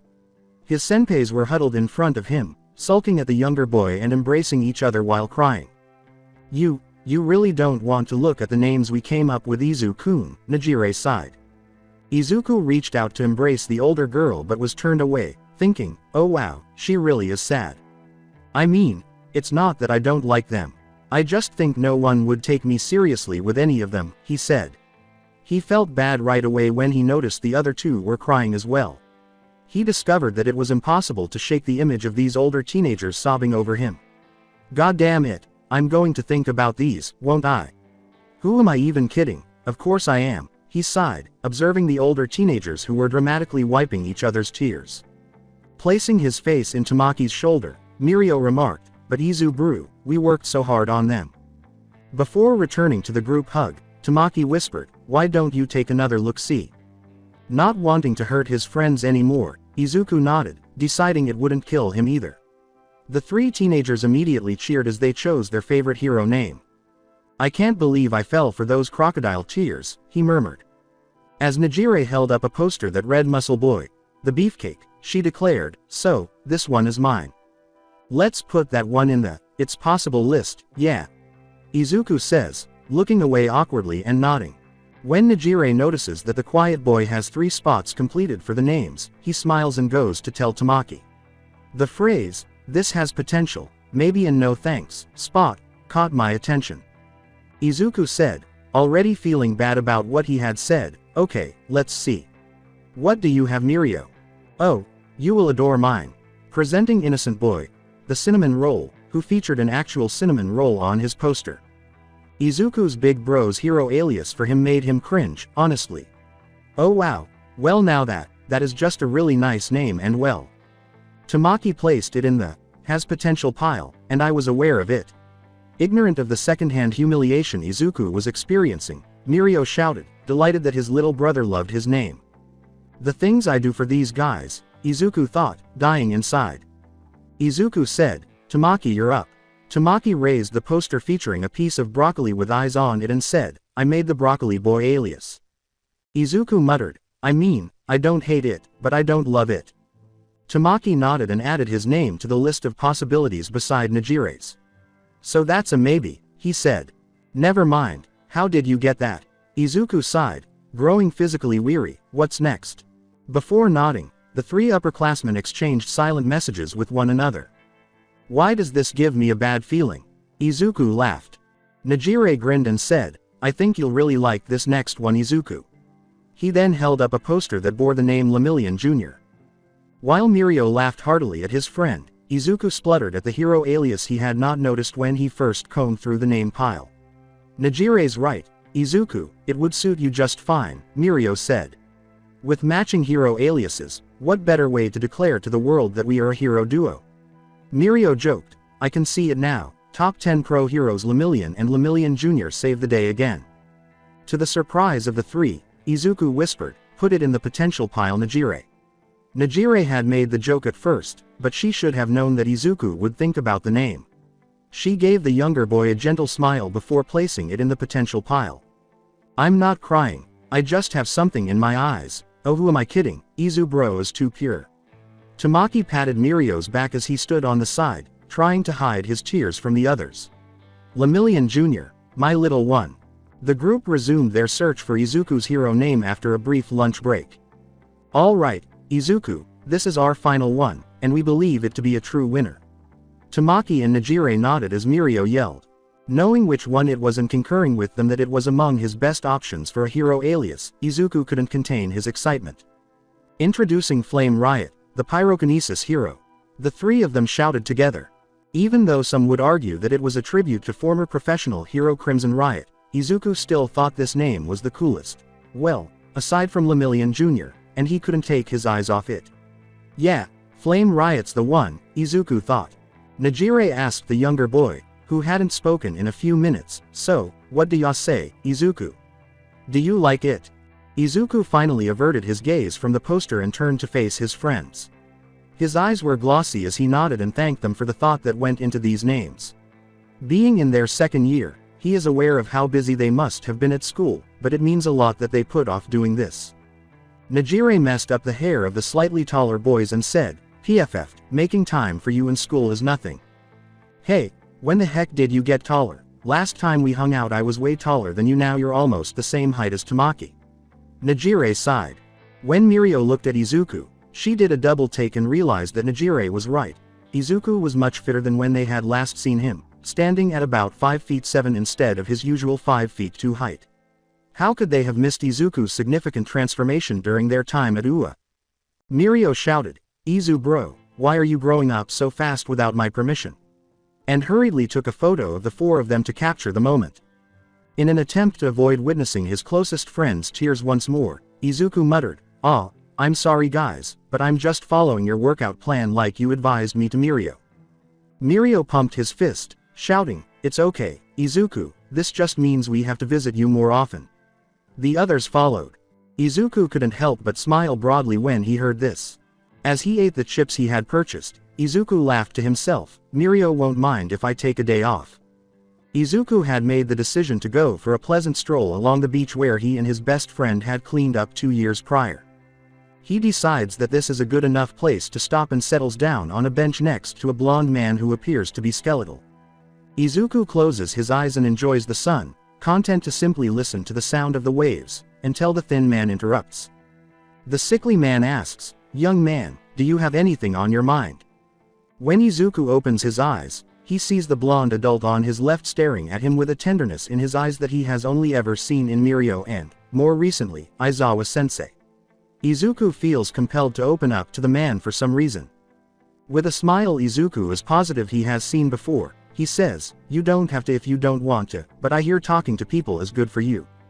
After expressing gratitude to the man, Izuku concludes that speaking with him won't hurt anything, especially since his friends are too busy with their internships and coursework to do so right now.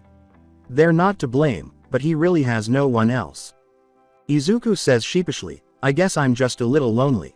The man was perplexed by the young boy, he couldn't have been older than 14, so he should have many friends.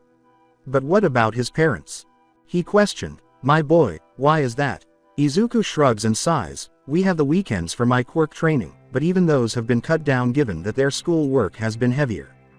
My friends, my best friends, are currently heading to UA to train to be heroes, so I don't really have anyone to hang out with or talk to when I need to. They try to make time for me, but they can barely visit me every few weeks. I'm glad for them, though, because in a year I'll be training alongside them to become heroes, and Mirio and I will be the world's greatest hero team." Izuku shouts at the blonde.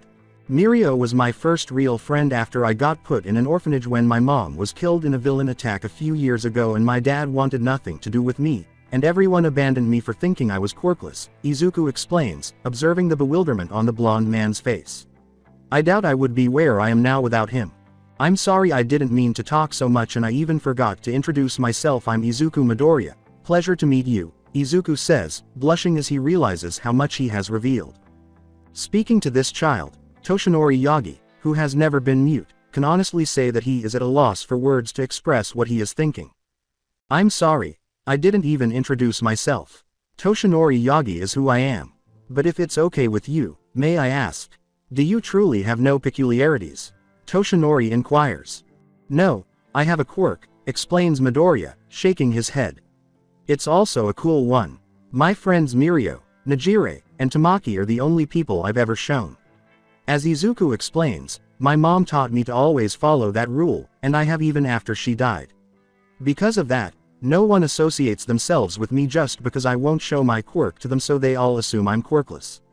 You know that whole, unless you have a hero license then you're breaking the law thing. That's very admirable of you, my boy, but wouldn't it be simpler to just stop the bullying and show everyone what your quirk is?"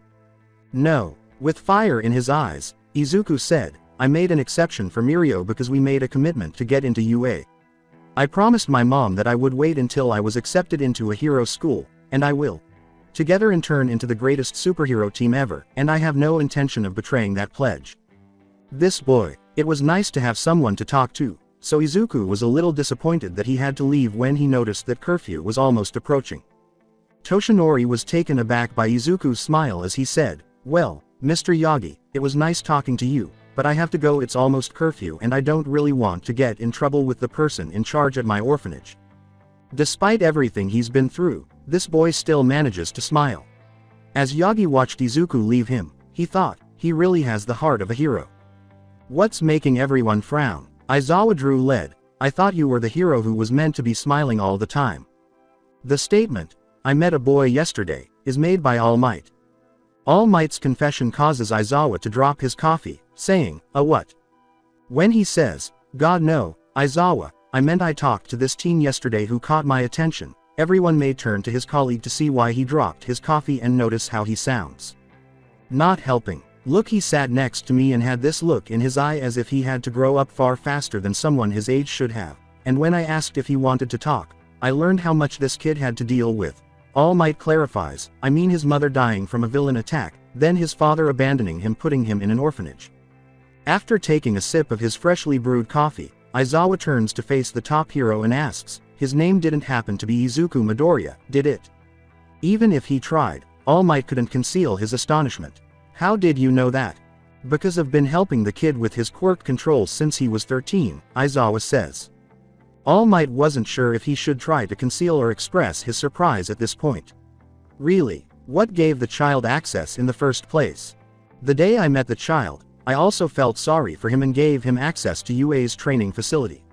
This also happened to be the day after I gave Mirio tickets to the sports festival, provided they gave me the photo they took of themselves as the Wild Pussycats. I need to see that picture first. Second, you care about the boy Aizawa, if I didn't know any better. All Might, I've known this kid for about a year and a half, and if anything were to happen to him, I would kill everyone I know then myself, Aizawa replied with a straight face. All Might laughed and remarked, my god, you really care for the boy. Yes, I detest it. I've already completed half of the adoption paperwork. You softy, PFFT. The Sir Night Eye Agency. Mirio, yes, sir, you've done well during your stay here, and you've greatly improved your ability to control your quirk. Before releasing Mirio from his office, Sir Night Eye said, I'm really proud of you. Mirio couldn't help but smile as he left. He knew he was getting better, but having Sir recognize it showed that all of his training with Izuku and the support he was getting from Sir himself hadn't been in vain. Izuku, I'm nearly there. Over the phone, Sir Night Eye said, All Might, I think I found you the perfect candidate for OFA. All Might nodded and replied, I see, forgetting that Sir couldn't see him over the phone. He looked at a photo of a green-haired boy wearing a ragdoll costume and said, give me a few days to look him over. I feel I found a good candidate too. Very well. Happy birthday Izu bro. Happy birthday Mirio. Najire surrounded the two best friends and exclaimed, wow, wow, wow. What are the odds you two would have birthdays on the same day in the same month? You two really are like brothers. With a slight smile on his face, Tamaki nodded his head in agreement, recalling the moment he learned of this. Tamaki inquired, so, what are you doing for your birthday Mirio? As he considered what he could do for this unique day, Mirio tapped his chin. He used to have a straightforward family meal, but now that Izuku was with him, he ought to do something with him. Well Tamaki, now that I have Izuku under my wing, I think I should do something special for my little friend. Would you like to join us? Oh, has Izuku never been invited to a birthday party or something? Asked the kid. Ah ha ha ha ha. Silly Tamaki. Well yes, but also no. Izuku and my birthday are the same day. We're like twins except we're not, you know. Tamaki clarified, so basically, two people with the same birthday. Yeah, two bros with the same birthday. Although Mirio appears to be very happy to be sharing a birthday with Izuku, Tamaki wanted to let her know that sharing a birthday does not necessarily mean that you are related. He laughed and said, amazing Mirio, you're like twins, but not. Unaware that he had sunk through the sidewalk, Mirio yelled, right. Now come on, let's go find my Izu bro so we can celebrate our birthdays together. Tamaki had to run and catch up to the boy with his clothes. Pumping his fist, Mirio exclaimed, I know right. It makes celebrating our birthdays together so much easier. Izuku mimicked him by nodding his head. Yeah, Mirio and I have been celebrating together since we first met and found out our birthdays were at the same time. Izuku laughed. The two boys were grinning so broadly that Najire and Tamaki had to close their eyes to avoid being blinded by the light shining on them. They believed it was too pure. As the newest member of their trio, Najire inquired, so, what do you two usually do? We're glad you asked Najire, Mirio replied, because, we do a lot of stuff. Ranging from the arcade, to traveling to Tokyo to see the All Might Museum. Remember to take a tour of the Heroes Hall of Fame. That sounds like a lot of fun. What are your plans for today? Najire jumped around and asked. They exchanged glances as Mirio scratched the back of his head and Izuku imitated him. We were planning on visiting the Museum of All Might again. Having anticipated that, Tamaki didn't even try to hide his laughter. Of course, you did. Izu bro, happy birthday. Miri bro, happy birthday. Najire laughed and said, they really enjoy having the same birthday, don't they?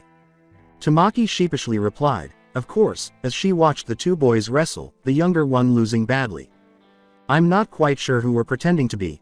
Najire questioned, glancing at Izuku in a blue and red suit with AS on the chest. Mirio in an orange and green outfit with an odd trident, and Tamaki in a red costume with a lightning bolt on it. Nejire, great question. We appreciate you asking. If you would, Izuku, Mirio yelled. Well, it's interesting really because before the quirk era there was the pre-quirk era, as you know. Nejire nodded while paying close attention. Yeah, I think I remember hearing something about that, but what of it? It's interesting, though, because the majority of those heroes were either not born on Earth or i.e. Mirio points to Izuku, who was posing with his arms akimbo, and says, Superman. Izuku pointed to Tamaki and remarked, was caused by some sort of experiment gone wrong. The Flash, was all Tamaki could say as she took a running stance. Izuku went on, belonged to an underwater civilization. Aquaman, Mirio declared with a dramatic trident pounding. The gods themselves created or Wonder Woman. Nejire, dressed in a perfect replica of Wonder Woman's suit, heard Izuku's shout. All right, but why we're dressed like them is still a mystery. Alternatively, why is there a photographer there? Or why do these outfits seem so real? Fortunately, Tamaki was kind enough to suppress his laughter after dealing with their eccentrics, while Mirio and Izuku at least had the grace to blush. Oh, well, you see, Izuku turned away, unable to adequately explain their logic, and let Mirio inform Nejire. Mirio said, somewhat embarrassed, we just like to take pictures as these superheroes from time to time. Izuku muttered, kicking his foot back and forth, yeah, we thought you'd like to join us, since we finally found someone to be our Wonder Woman. Nejire thought, they're too much for me, as the cuteness of these two struck her with a sharp ache in her chest. My little Izu-kun, I'll be your Wonder Woman, of course. However, that doesn't account for these clothes' genuineness, does it? Mirio smiled at his friend and remarked, that'd be Tamaki, he's very good at sewing. Yes, he did our costumes the previous year as well, Izuku exclaimed joyfully. Nejire cooed, you and Izuku hang these pictures up in your room, ah. Looking at his friend in confusion, Mirio said, of course, where else would they go? Izuku displays all of the photos they have taken of them getting dressed up and says, well, actually mine go in my wallet, I rather not someone see these at the orphanage as much as I love dressing up with Mirio. Mirio and Izuku laughed at the boy's misfortune as Tamaki grimaced and said, my parents hang up the ones I take with Mirio and Izuku in the living room. Nejire glanced through the photos Izuku had in his wallet, stopping at one that particularly caught her eye and nodding her head in comprehension. Trying not to laugh, Nejire exclaimed, wait a sec, did you and Mirio really dress up as All Might and Endeavor? Mirio grinned and pulled out his framed picture of the two, while Izuku just nodded. Mirio apologized to the pouting boy, saying, Izuku wanted to be All Might, but seeing as his quirk is pyrokinesis and he can actually set his face on fire, we figured he'd have to make the sacrifice. Izuku whispered, I still believe you could have been Endeavor. Izuku, really? Mirio points to the image of a green-haired boy glaring with flaming hair and a green fire mustache, saying, and miss out on a mini Endeavor. No, I have to agree with Mirio here. My little Izuku looks so cute, and you even got his glare right. Mirio, you look amazing. How did you style your hair like that? Nejire pointed to the V-shaped hairstyle and asked. Izuku replied, Mirio's hair used to be longer in middle school, recalling the days when Mirio wore her hair in ponytails. Mirio smiles and responds, yeah, but unlike this bushy-haired kid, I cut it eventually. In other words, I could always. Nejire grabs a handful of the younger boy's curly hair, which she was just running her hand through, and says, don't even think about it. Izuku screams, breathing heavily, thought I would never want to cut my hair, nope, no siree, why would you even suggest something like that, Mirio, you monster? Nejire releases her grip and resumes stroking his hair. Izuku thought, one day, but then he felt another tug and the older girl gave him a glare as if she could read his thoughts. Okay, maybe not.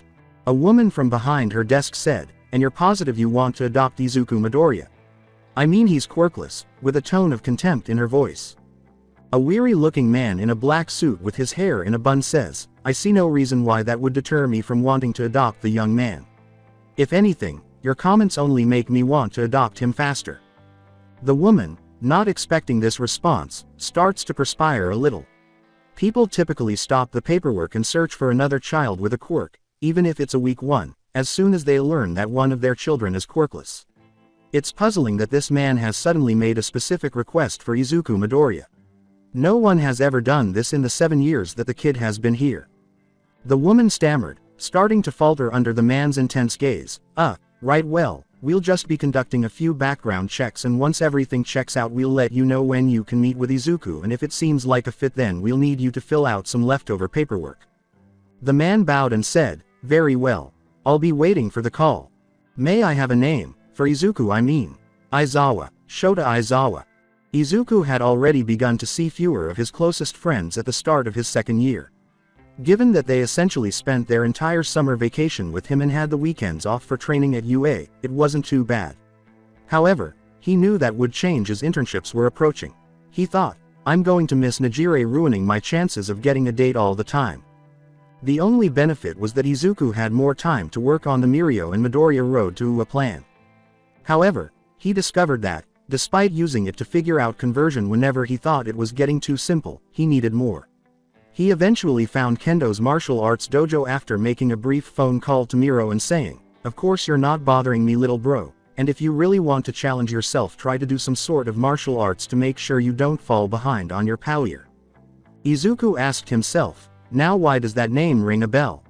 Izuku dismissed it as paranoia and entered the dojo, where he saw the girl who had watched his friends humiliate him in front of her by flinging a huge guy over her shoulder with ease. Izuku, staring at the girl who had just thrown a man twice her size over her shoulder, remarked, now she has a lot of power. Towering over Izuku, a large man with a black belt said, you have to go through her if you want to go to the next belt. You got that right, Kendo's my best student. Izuku gazed in wonder at the girl before him. She appeared to be no older than he was, but he couldn't take his eyes off her because she was so effortlessly defeating teenagers who were older and bigger than her. She had such perfect skills. So tell me kid, are you only here to watch my daughter kick ass or sign up for karate lessons? He asked, grinning at the younger boy who was fixated on his daughter beating the shit out of her opponent. Izuku, who is blushing, explains why he decided to use karate as his workout format because he needed something different from his current regimen. The individual nods his head with approval. Well, you made a good choice in choosing my dojo for a challenge. It's not easy advancing to each belt since you have to go through kendo, so you'll have to train your ass off, which I'm sure is exactly what y'all want, yeah? Asked he. He gives the man a fierce nod, and he smiles at Izuku until the latter realizes that these classes are well beyond his means. He would not be able to pay for the classes even with the meager income he receives from working at the ramen shop. He dims his eyes and starts to leave, but not before thanking the man for his time. The dojo's owner then calls Izuku back and asks why he halted his application. Izuku's circumstances are explained by his lack of desire to lie. I don't exactly have the money to pay for these classes. The man asks naively, well, what about your parents? They can't help you out. After saying roughly, my mom's dead and my dad gave me up, so no they can't, Izuku apologizes to the dojo master. Izuku, seeing pity in the man's eyes, shakes his head, refusing to be a helpless victim, and leaves before the man can say anything more.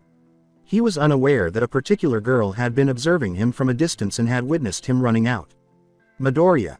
Itsuka approaches her father and inquires about the boy who just ran out, frowning. Thinking it wouldn't hurt to tell her what he learned about the boy, he explains to her why the boy ran out. Kendo gets an idea from this and shares it with her father. Her father laughs and consents to her teaching the boy karate on her own time, phrasing it as though she wants to assist him. Well, Itsuka, you're already acting heroic. As a result, Kendo started searching for Izuku. She thought, how freaking hard can it be to find one green-haired guy? And after nearly giving up for about 30 minutes, she eventually located him sitting alone on a bench and frowning.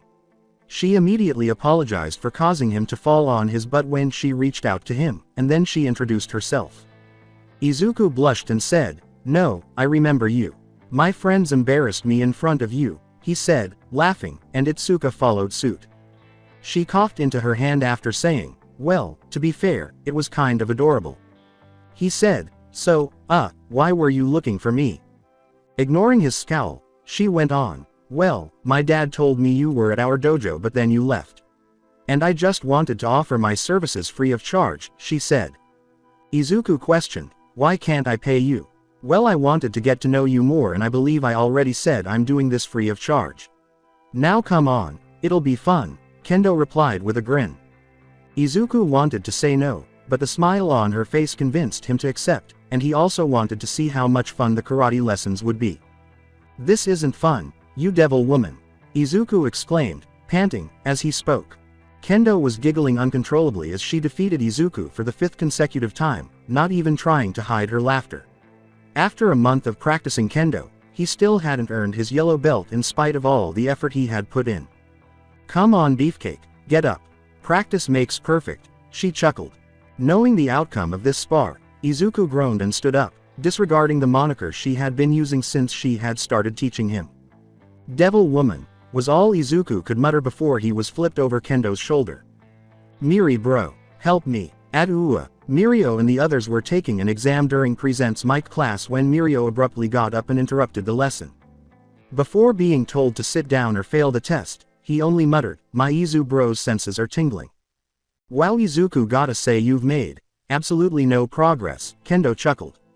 Interestingly, this wasn't the first time Kendo had told him this, and the two teenagers had become close enough in the brief time they had known one another that Izuku eventually accepted her joke about his terrible karate abilities.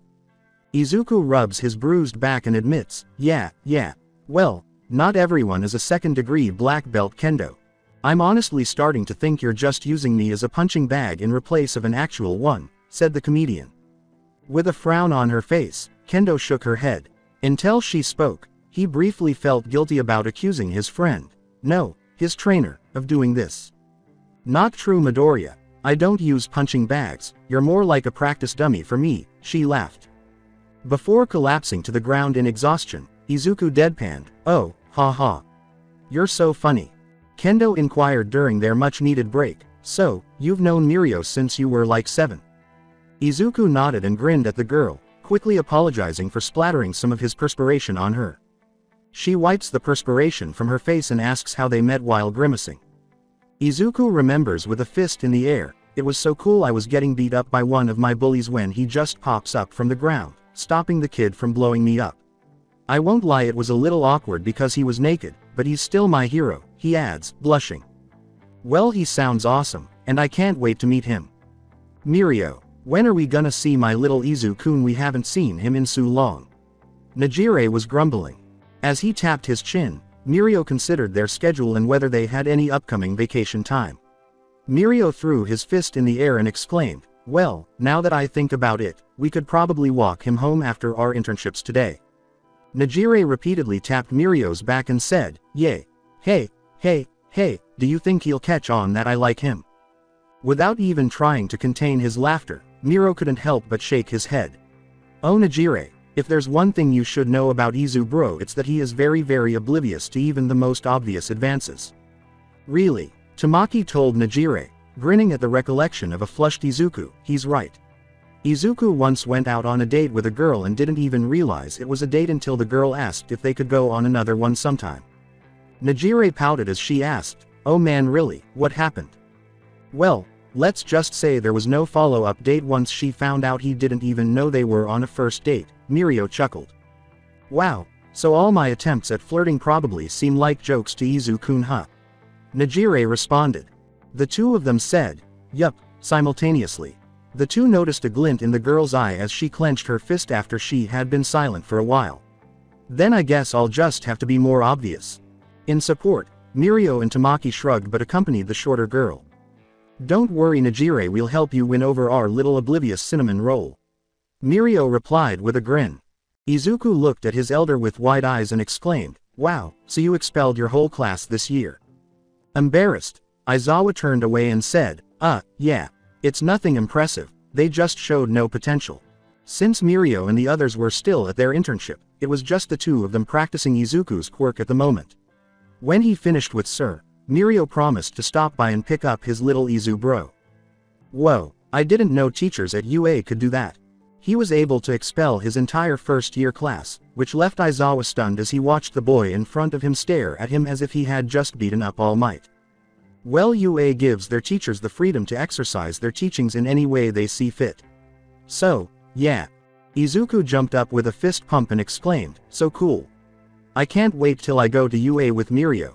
After learning from the orphanage that they would be informing Midoriya about his request to be adopted, Aizawa grinned and said, "Neither can I, kid, neither can I." He wanted it to be a surprise, but he would have told the child himself. The child had to decide if he wanted Aizawa to be his father. After working with Eraser for a while, Midoriya was exhausted. Despite the boys' protests that they didn't have to make the extra effort to walk him home, Mirio and the others met up with him after their internships were over. Technically, Nejire made me carry Tamaki on my back because she was exhausted after she and Mirio walked. Izuku grinned and shifted to better carry Nejire as he said, "You guys know you don't have to walk me home all the time, right? I know you're busy." Tamaki nodded his head as Mirio yelled, "Of course, we know, but as your honorary brothers it is our duty to make sure you make it home." Nejire ruffled Izuku's hair and remarked, "And as your girlfriend it is my job to make sure no one messes with you." Bewildered, Izuku uttered, "But, you're not my girlfriend." Nejire remarked, "I don't remember that." Izuku chose to let his friends accompany him on the walk to the orphanage, simply shaking his head at Nejire while secretly enjoying her taunts and grinning at their concern for him. As they got closer to the orphanage, the four kept talking about everything. They made sure to watch Izuku check in after they had entered with him. The three started to leave after saying their goodbyes, but they stopped when they heard Midoriya's signature crying. As they turned to face their best friend, they noticed the boy on his knees, holding a piece of paper that had been handed to him by the receptionist. Mirio went to the younger boy first, and after giving him a hug and asking him what was wrong, the boy shoved the paper into his hands. When Mirio saw the adoption paperwork in his hands and the individual making the adoption request, he gasped. "Aizawa-sensei, I'm getting adopted, Miri bro." When Nejire and Tamaki hear the name of their former homeroom teacher, they gasp. Examine the paper that Mirio is giving them. After checking that they aren't being tricked, Nejire starts crying over the boy she likes getting a house at last and Tamaki grinning adoringly at his best friend. The following day, Shota Aizawa received a call informing him that his adoption request had been granted and that he did not need to meet the boy. Midoriya appeared to be delighted to be adopted by him, and he only needed to complete a few more documents to become Izuku Midoriya's adoptive father. And no one mentioned it because they were more focused on the green-haired broccoli boy who was getting adopted after 7 years, even if Aizawa had run out of his apartment while still wearing his cat pajamas to meet Midoriya. Behind Midoriya, Mirio, Nejire, and Tamaki are celebrating by flinging confetti at the two. With bright eyes, Izuku exclaimed, "I know, it's so interesting how much we've yet to learn about quirks." As he looked at the girl. A girl with onyx eyes and a spiked ponytail smiles and says, "In fact, I must admit that it's good to meet someone else who is interested in learning more about quirk theory." "Oh yeah, I mean most of the kids at my school just focus on playing with their quirks, so they don't really care much about this," Izuku said with a grin. The girl sighs and looks at her watch before apologizing and telling the boy who was trying to purchase the same quirk theory book as her that she must be going. As if considering her next course of action, the girl bites her lip and starts to search for a pen and paper so she can write down her number. "While it was nice talking to you, Midoriya, I must be on my leave," she says. Izuku smiles and says, "Oh yeah, I understand. It was nice talking to you too, Yaoyorozu. I hope we can do this again sometime," the girl began to say, but three voices interrupted her, causing Izuku's face to go pale. "So near. Izu-kun," Nejire shouted, drawing the girl's attention as she was going to write down her number for the boy with the green hair. "Izu bro, we located you," a second cartoonish face shouted as it rushed toward the same target from the ground. "Izuku," a third voice whispered, creeping slowly toward the same individual, who, upon closer inspection, had a huge smile that contradicted his frustration at the humiliation he would be subjected to in front of the attractive girl, along with a tear of frustration running down his cheek. He glanced over his shoulder and saw the girl standing there, unaware of what was about to happen, a faint smile spreading across her face. "All right, Izuku, please quickly get her number and leave before Nejire and the others arrive. It's too late," he's sweating profusely. "Well, Izu bro, who are we here with?" Izuku defended the girl he had just met with until Tamaki arrived with Mirio's trousers after Mirio said, emerging nude from the ground. "Why, Tamaki, thank you.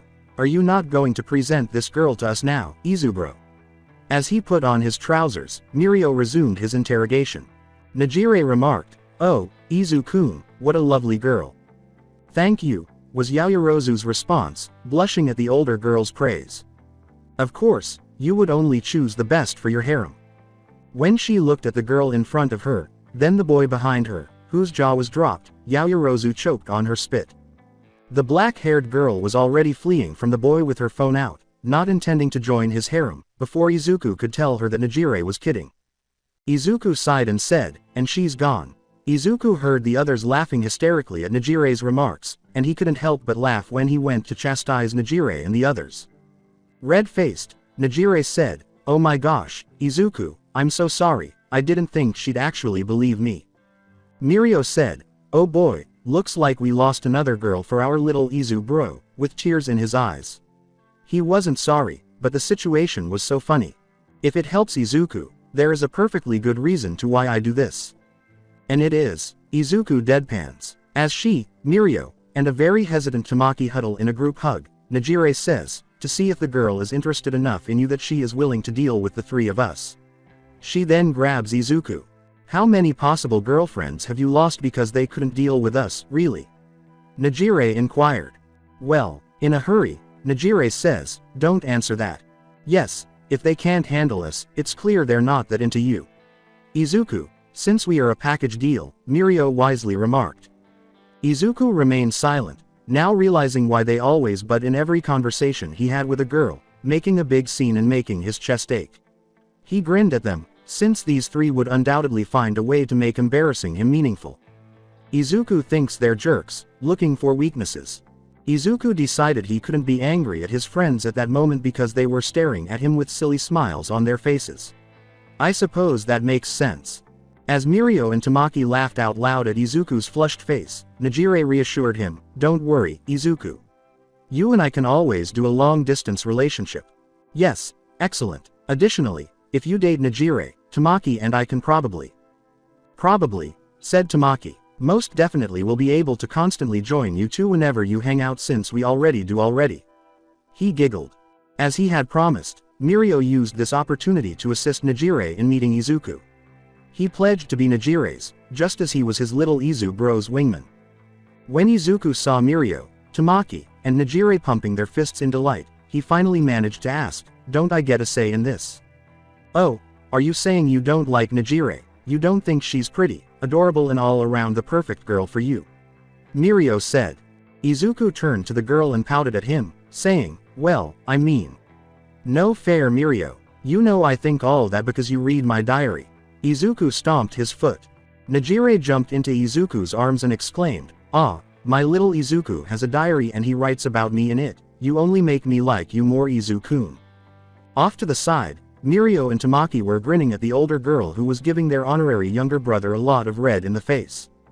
Izuku inhales deeply before turning to face Mirio and the other bewildered people. "Well, what now?" "Well, now you answer, Nejire. Do you want to be her boyfriend?" Mirio replied. "Well, I mean if she wants to be my girlfriend, I'd be a fool to turn her down, Mirio. We all know she's way out of my league." Mirio said, "I'm glad you acknowledge that." Nejire and Tamami both nod their heads in agreement. "All right, Nejire, I'll go out with you," Izuku exclaimed with a smile, nearly collapsing when the frenzied girl threw him into an embrace. "I think we should celebrate to the beginning of the relationship of our very own Izuku and Nejire," Tamaki said. Mirio shouts, "Our little Izu bro has a girlfriend," as tears stream down his cheeks. "We need to celebrate. No, we need to throw a party. No, we need to." Tamaki and Nejire told Mirio that a celebration was necessary, stopping him in his tracks. Mirio declared, "Nejire, today is Friday." Confused, the girl responds, "Yeah, I know."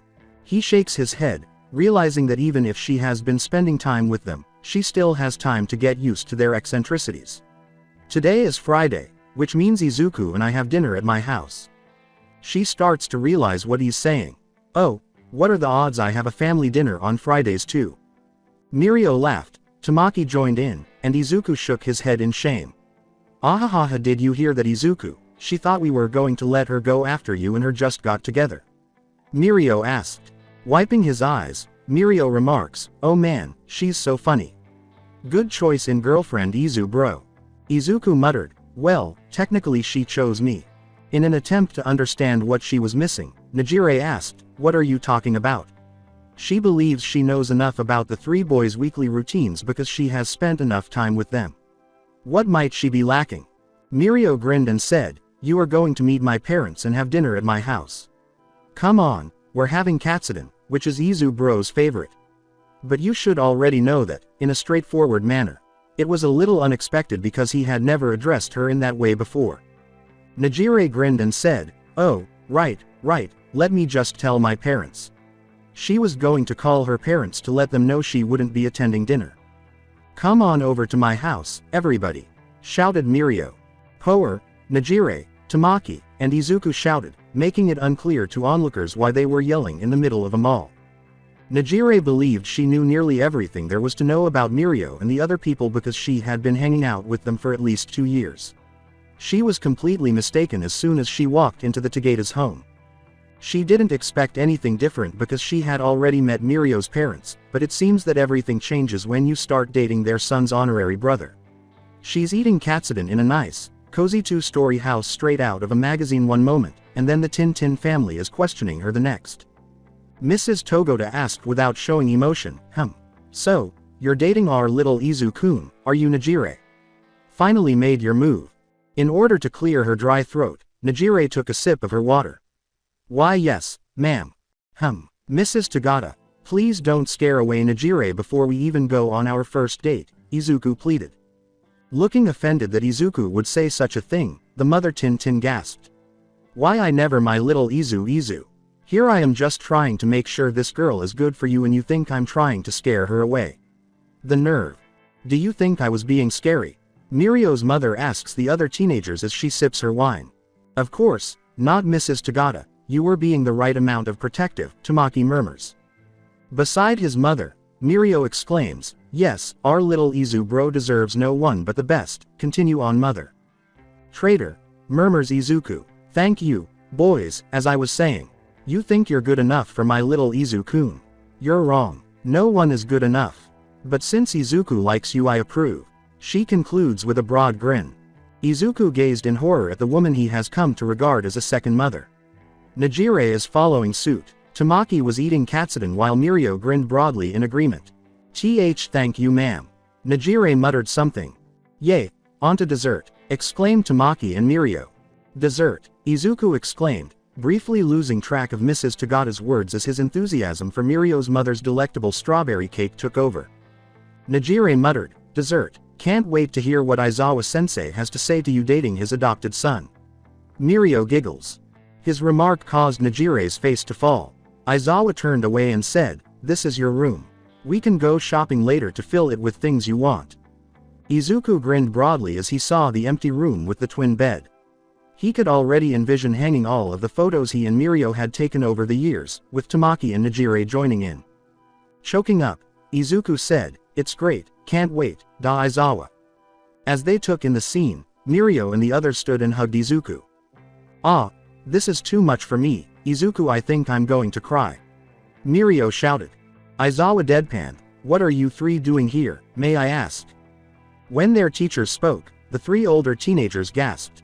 Mirio shouts, "Eraserhead, we're here for moral support." This is a big day for Izuku. Izuku snorts at their justification that they want to see the appearance of Aizawa's apartment. Well if you wouldn't mind leaving us so we could get acquainted that'd be great." The 3 turned to Izuku to make sure everything was alright, and when he nodded, they saluted the younger boy. Najire, however, was the first to kiss him on the cheek, causing Izuku to cover his face and Aizawa to turn to face the girl as she departed. So, Izuku asks, "Why did you adopt me? I'll be honest kid, when Togoda first told me about you I wasn't sure what to think. But then he shows me that picture of you and him dressed up as Shino and the others and I can't help but want to get to know you." He replied with a smirk. Izuku asks the older man, "That's it?" with skepticism. Then he tells me how you've been bullied because you follow the quirk laws to AT because of something your mom told you before she died, and then the massive potential I see in you, and I think this kid deserves better. This future hero deserves a family, and yeah you may have Mirio, Najire and Tamaki but you need a home, a real home with a real father figure, and I may not be the best at it, but I'll be damned if I don't try to be one for you. Aizawa continues. Izuku breaks down in tears at the end of his speech after learning that a man he has hardly known for a year truly cares about him and believes in him. It's pleasant. He added that he would be a father to him, something he had desired since his father abandoned him so that his American relatives wouldn't learn of him. Izuku says, "Thank you. Thank you so much. You don't need to thank me for something that should have been done a long time ago, Aizawa says, before continuing, now on to the fact you're dating Hado. As the boy in front of her recounted his adoption story to her, Kendo said with a radiant smile, I'm so happy for you, Izuku. Izuku smiles at his friend despite the tears streaming down his cheeks. I know, I can't believe I've finally been adopted, and by a pro hero no less. Honestly, Midoriya, if anyone deserves this, it's you. Now if you would only get better at karate, said Kendo as he went to embrace the boy. The girl laughed at the boy's pout and ducked under his punch.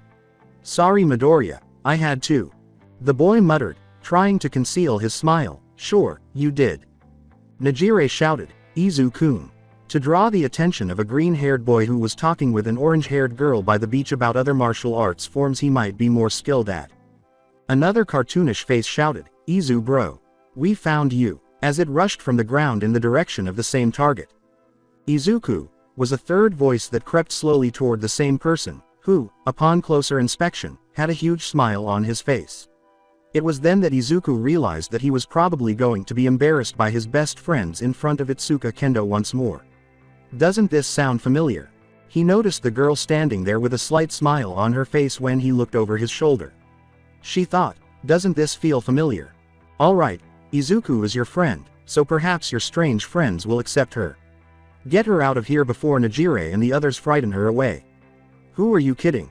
When Mirio appeared on the ground nude and exclaimed, oh ho ho, what do we have here?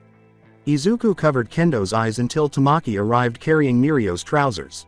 As he put on his trousers, Mirio resumed his interrogation, asking, why thank you Tamaki? As I was saying, what do we have here? Nejire gasped dramatically and said, I think our little Izu-kun was trying to flirt with someone who wasn't me. Mirio and Tamaki burst out laughing at Izuku's flushed face and Kendo's puzzled expression. Nejire pouted and asked, is our long-distance relationship not working for you? When he realized she was kidding, Izuku spluttered, this is Kendo, remember the one who I told you was helping me learn martial arts. What the, no, I swear I'm happy with this really. I would never. Izuku grinned and poked fun at the girl in front of him. You're going to be the death of me, Nejire, he sighed. Kendo turned to face the four expressionless teenagers, suppressing her laughter at their antics. Wow, we're gone training to be heroes for a few months and look at Izuku breaking girls, namely Nejire's, hearts, Mirio quips, and after all I did to get you two together. What are you talking about? I haven't done anything. Izuku screams, and all you did was say you two are dating now and Tamaki and I are tagging along on your dates, Miri bro. Semantics, is what Mirio uses. Nejire looks at the orange-haired girl and says, you should watch out Kendo, this beefcake is a little flirt. Before we started dating all he ever did was flirt with girls. She tries to contain her laughter but fails. This is a long-distance relationship Izuku, we can never be sure, Nejire says, winking. No I'm not, even before we were dating you wouldn't even let me flirt with anyone to even see if I could. Izuku scoffs at his girlfriend, who was just playing pranks on him. He gestures accusingly toward the girl while kicking a pebble and says, you scared away every girl I tried to talk to. Remember that one girl who I was talking to, she had that spiked ponytail. With a naive expression, Nejire says, nope doesn't ring a bell, even though she certainly does. Izuku couldn't help but laugh at the memory, even though he was disappointed that he didn't get the hot girl's number back then. Don't give me that face, I know you do. I had just finished a conversation with her about quirk theory when she was about to give me her number, when you jumped on my back and said, ooh nice one Izu-kun she'll be a great addition to our harem, and forced her to flee before I could tell her you were kidding. Nejire asked gravely, who said I was joking about wanting the harem back then? Before erupting in laughter at the red faces of Kendo and Izuku. Nejire is not funny, Izuku says, covering his face. Mirio smiles and responds, it kind of is. Unfortunately, Tamaki was ignored by the others who were still making fun of Izuku. To be fair, Nejire was throwing out huge hints about wanting to date you that you were oblivious to, she whispered. Izuku, on the other hand, makes no effort to conceal his moaning toward his companions. Her friend appears happier than she has seen him in the 2 months they have been training together, and Kendo gives him a gentle smile. Mirio had stated that he wanted to train with Izuku like they used to do during spring break. He was on his way to the beach on a Saturday after Aizawa assured him that everything was fine because he had managed to control his quirk. Izuku concurred that some one-on-one training would be beneficial, but upon arriving at the beach, he saw Nejire and Tamaki in addition to his Miri bro. He was curious about what they would be doing with them, but he didn't mind because he had never really trained with those two. "Ah, Izubro, nice to see you arrive, are you ready for your training?" Mirio barked. Confused, Izuku said, "Sure bro, but what are we doing exactly?" Mirio held up a hiking bag and said, "We are going to do a 10 kilometers run following this route around Musudafu and carrying these weights." Okay, but why are there only 2 bags of weights and 4 of us?" "Well, I kind of forgot your backpack," Mirio said, glancing sideways before turning to face Izuku with a guilty expression. Izuku perspired, suggesting that this run would be easy. "But don't worry, that's why I called Nejire here. See, at first it was only going to be you, Tamaki and I, but then when I realized I forgot your weights, I figured what's the next best thing for you to run and carry." Mirio's next words caused Izuku to feel sick to his stomach already. "Nejire, even though Nejire weighs a little more than we do. Hey, she will still be light enough for you to run the course without any issues, I'm sure." As he and Tamaki put on their backpacks, Mirio yells, "I look much heavier than my friends." Izuku stammered, "But, I mean, Nejire on my back, I don't know," as he finally looked at his girlfriend's attire. She is only dressed in gym shorts and a sports bra. Extremely short shorts for the gym. He pondered. "Carry your girlfriend around Japan like a man, Izuku." In order to motivate us, Mirio joked, "Now come on, if we finish in time, we can eat at the American restaurant All Might likes." As Midoriya tries to scoop Nejire onto his back and starts jogging to the restaurant, it seems like the appropriate thing to say. Nejire giving them the thumbs up is the last thing they see before he vanishes. "I was confident that would work," Mirio smiles. Tamaki asks, "Should we run after him?" "Nah, I already ordered a taxi."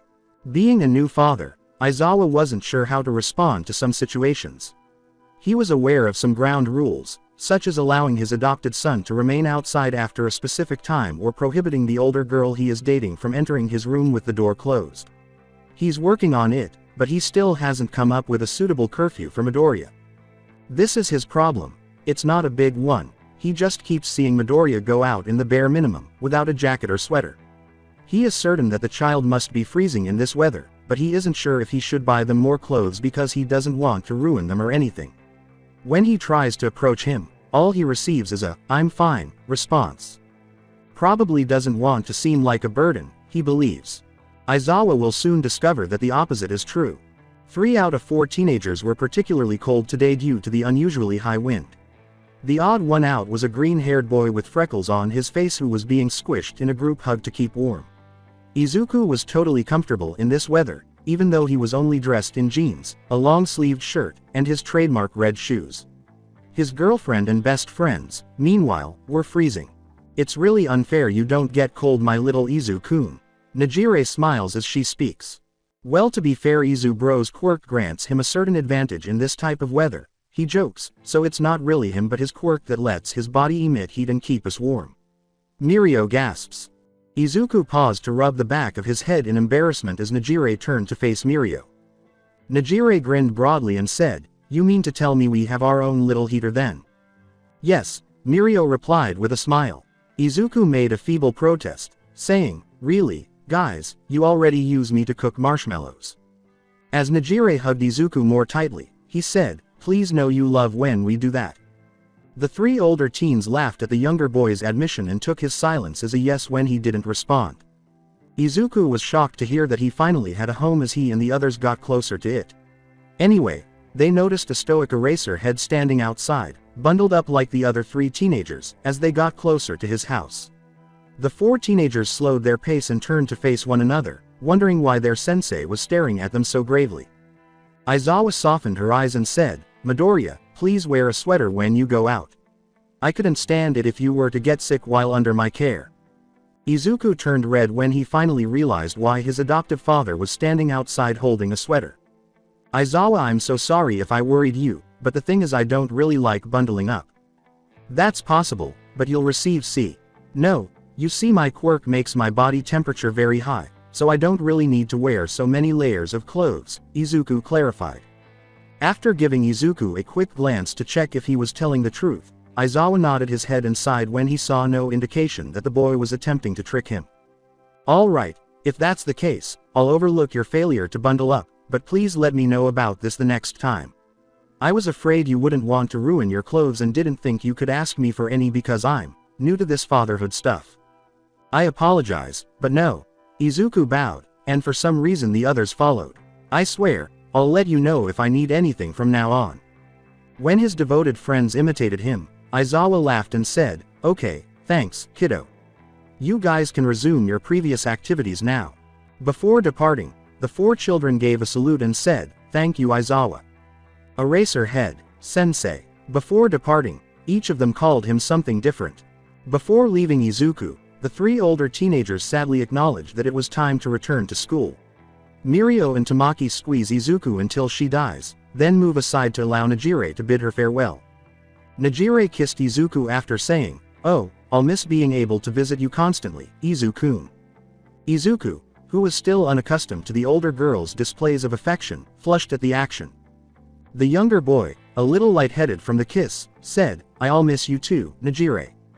Oh ho ho, looks like our Najire here has managed to take our Izu bro's breath away, said Mirio. Aizawa said without emotion, I'd prefer if you didn't do it in my house. Oh my god, we're so sorry, Aizawa-sensei. Come on, Mirio, Tamaki. We're leaving now, goodbye, Izu-kun. That's so embarrassing, man. You should have told me that Aizawa-sensei was still present. With Mirio and Tamaki laughing on her heel, Najire shouted as she ran outside. Izuku was still a little stunned and didn't realize Aizawa was asking him a question until he heard someone snap in his face. What? I asked if you'll be okay to go back to school, right? Because I can take a few days off. I have a lot of vacation days and Midnight and Present Mike already know about you, so they said they'd take my shifts so I can spend more time with you, Aizawa told Izuku. It's okay, I've been going to school alone for a while now, so this won't be any different, Izuku said, grinning at the man he was starting to see as a father before shaking his head in gratitude. Alright then, just give me a call if you need anything and I'll be right there, okay, said Aizawa, initially rubbing the back of his head in uncertainty. Okay, was his response, content to be looked after by a parent. Alright, unless it's Deku, Bakugo sneered. Tell me Deku, where have you been going after classes these past few months? Bakugo said.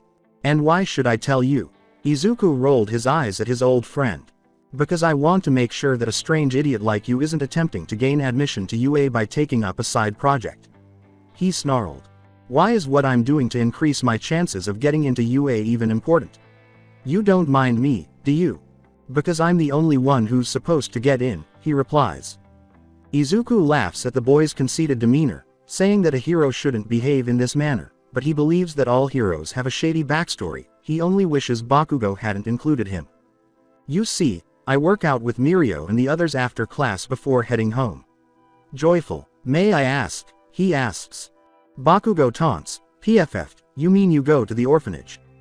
Now that he has a real home to return to, Izuku doesn't recoil at the insult this time. No, I mean the house where I was adopted, he smiled. Bakugo was shocked to learn that Izuku had been in the orphanage for 8 years, and he didn't think he would ever be adopted. Although they had a harsh friendship, Bakugo will admit that no one should have to spend so much time in an orphanage, so it was good to hear that the wimp had finally been adopted. Well, congratulations, Bakugo says, averting his gaze. The boy across from him stood in shock, and although he wasn't sure he heard Bakugo say, congratulations on your adoption, he believes he did. I'm leaving, nerd. Just don't apply to UA, okay? Izuku muses, and there goes the moment. As Izuku ordered their ramen, Kendo recalled, so, he congratulates you for getting adopted, then called you a nerd and said not to apply to UA. Yes, it was strange. For a brief moment, he seemed genuinely pleased that I had been adopted, even though I know he won't be my best friend. Well, that's pretty weird considering you said he made fun of you for it for so many years, she replied with confusion. You're right, so how goes your training for UA? I mean, I know you told me you don't show your quirk because it's illegal, but didn't you say that you were getting some help with training at UA? Yes, he said cheerfully. I mean, I'm not even close to Mirio's level, but I've learned to control my quirk a lot better than I used to. As the boy pouted, Kendo laughed and remarked, "That's great to hear, now you just need to improve on your martial arts." "Yes, indeed. In any case, I'm going to be surpassing the master sooner or later, so you better watch it," he laughed. "Yeah, I'll be waiting for the day that happens happily," Kendo said with a grin. A dog, mouse, bear remarked, "I think he would be your best bet as your successor, Toshinori." A slender blonde man gazes at a photograph of a Tin boy while humming. He recalls the encounter with the green-haired teen and remarks, "Actually, there's someone else who would be a good candidate too." As he describes the boy, he adds, "I just need to meet him again to verify it." "Well, what do you know, that can easily be arranged," Nezu responds. Izuku screams, "Ah, I can't turn it off," as flames erupt from his lips. "Slow down, Izu bro." When his little brother starts to phase through the ground, Mirio yells and chases after him while he is nude. Tamaki murmured from his corner, "Najire, perhaps you should use wave on Izuku to put out the fire around us." Najire pumped the air in his fist and said, "Ooh, good idea Tamaki." Ring wave. Najire shouts and waves at Izuku and Mirio, putting out the fire around them and smashing the two boys against the wall of the UAS gym. She winced and said, "Ooh, I think I overdid it." "Everything is fine," Izuku moaned, and Mirio gave the younger boy a thumbs up. Skinny may chuckle as he watches the four teenagers dash around in terror after destroying half of the gym gamma. "These are my two options for a successor for OFA." 3 years prior, they were on the bottom of the totem pole because it was their first year and they were still learning how to balance their schoolwork and trying to improve their quirks. Mirio, Najire, and Tamaki had just surprised Izuku with a trip to the beach during one of their few breaks from schoolwork. "Izu bro, Izu-kun, Izuku," as they ran toward a younger, bushy-haired boy who was currently picking up trash that was resurfacing on the beach, 3 voices shouted at once. Izuku dropped the trash he had in hand and ran towards his friends, jumping for a group hug. To anyone else, the scene would appear a little childish, but to those 4, it was heartwarming. He turned to face the voices calling for him, a huge smile spreading across his face as he saw his best friends' faces after months of only texting or FaceTiming. "Mirio, I was unaware that you were coming." Before glancing at the trash his little brother was picking up, Mirio jokes, "Of course not, that ruins what we call a surprise." "Ah, and I see you're not letting up on our road to UA plan. Well done, my little apprentice." Mirio grinned, which made Midoriya smile as well. "Obviously not. I still have a few years left, but I'm going to make the most of my remaining time, Power." The other 3 shout, "Power," together. "How is the quirk control working now?" Najire inquires. "Well, I still don't use it that much now that the junk here is gone, so people might catch me, which is why I kinda let the junk build up every now and then so I can practice, then I clean it up," Izuku states. Before they burst out laughing, the 3 teenagers gave Izuku the impression that maybe he shouldn't have been doing that. "Only you would consider doing something so naughty to hone your quirk control skills, Izu bro." Mirio gives it a thumbs up and says, "I like it." "Well done. I mean, not only are you cleaning up nicely, but you're becoming more of a little beefcake," Najire beams. Izuku looks to Tamaki for his opinion after blushing profusely at what his friends have to say and puffing his chest with pride at what Mirio has said. The quiet boy says, "Smart." When Izuku realizes that's all he's going to get, he thanks him and asks how their first year is going. He smiles when he hears how much they love their classes and the professional heroes who teach them. "That is really awesome." With a smile on his face, Izuku says, "I can't wait to join you guys." His friends agree. During that moment of excitement, the friends noticed something odd. Upon closer inspection, they discovered that Izuku's body was beginning to glow green. No, it was burning an emerald color, as he became more excited. Their faces were filled with surprise because the boy was still unaware that his body was gradually being covered in emerald flames. "Hey everyone, is anyone else experiencing some heat?" Izuku, who is fanning himself without even noticing the flames on his arms, says. "No, but your burning body could be the reason." Najire screams in fear. "What are you discussing?" Izuku exclaims, "I can only light my fist and feel like my body is burning." Izuku starts to panic and starts running in circles, which makes his friends panic as well. "Oh, Izu bro is burning. What's happening over there, huh?" As she observed what appeared to be 3 older teenagers scattering sand on top of a younger boy who was on fire, a woman questioned. "TCH, While speaking to those kids, the boy suddenly caught fire. Before returning to his paper, the elderly street vendor uttered the words, "I swear these kids use the strangest drugs." Before turning back to face the 4 teenagers who were now causing the boy to stop, drop, and roll on the beach with the same outcomes, the woman glanced at the elderly man. The woman said, "All right, then," and resumed her jog. "My clothes are burning away, my body is burning, and I'm on fire." Izuku shouted as he ran in a circle and waved his arms wildly in the air, while Mirio and Najire continued to chase after him in an attempt to soothe him. "Stop, drop, and roll, Izu bro. Sand him." Tamaki muttered from his position on the side, "Isn't he fireproof?" Ah, while Najire and Mirio threw buckets of sand on top of Izuku to put out his fire, Izuku screamed and then rolled back and forth on the sand. "Mirio, where did you get the buckets of sand?" Mirio tells Najire, "I don't know, I thought you knew." They shrug their shoulders and keep hurling buckets of sand at the younger boy who was still burning, only pausing when Mirio has the brilliant idea to throw him into the sea, putting him out. After 20 minutes, Izuku, covered in sand, declares, "We never speak of this again." He realizes that the fire never truly hurt him and that he was never in any real danger after he calmed down and emerged from the water. Najire pulls his cheek and wipes the sand from his hair, saying, "Oh, but Izu-kun, we shall bring this up whenever we get the chance." "Yeah, it's amazing that you forgot you were fireproof. Pyrokinesis is your peculiarity. You can attempt to set your face on fire." As he patted his partially burned shirt to ensure it was no longer on fire, Mirio laughed. "No one ever listens to reason," Tamaki thought as he shook his head at the 3 teenagers. "I'm not to blame. This is a new development. It was shocking because I've never set my entire body on fire," he pouted.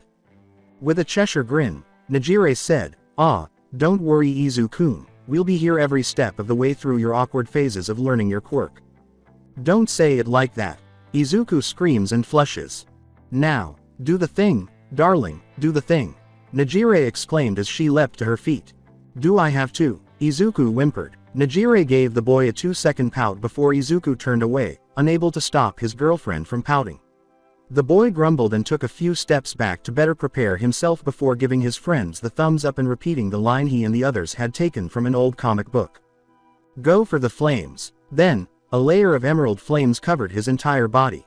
"Very awesome." Ignoring the younger boy's eye roll and lip twitch, the 3 older teenagers shouted, then took out sticks with marshmallows on the end and pushed them in his direction.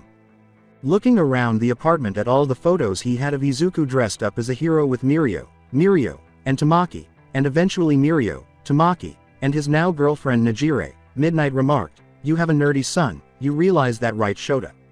Aizawa, remembering how he and the others pretended to be secretive while slipping out in their costumes, said, "Shut up, he's amazing and you know it," while concealing a tiny smile behind his scarf.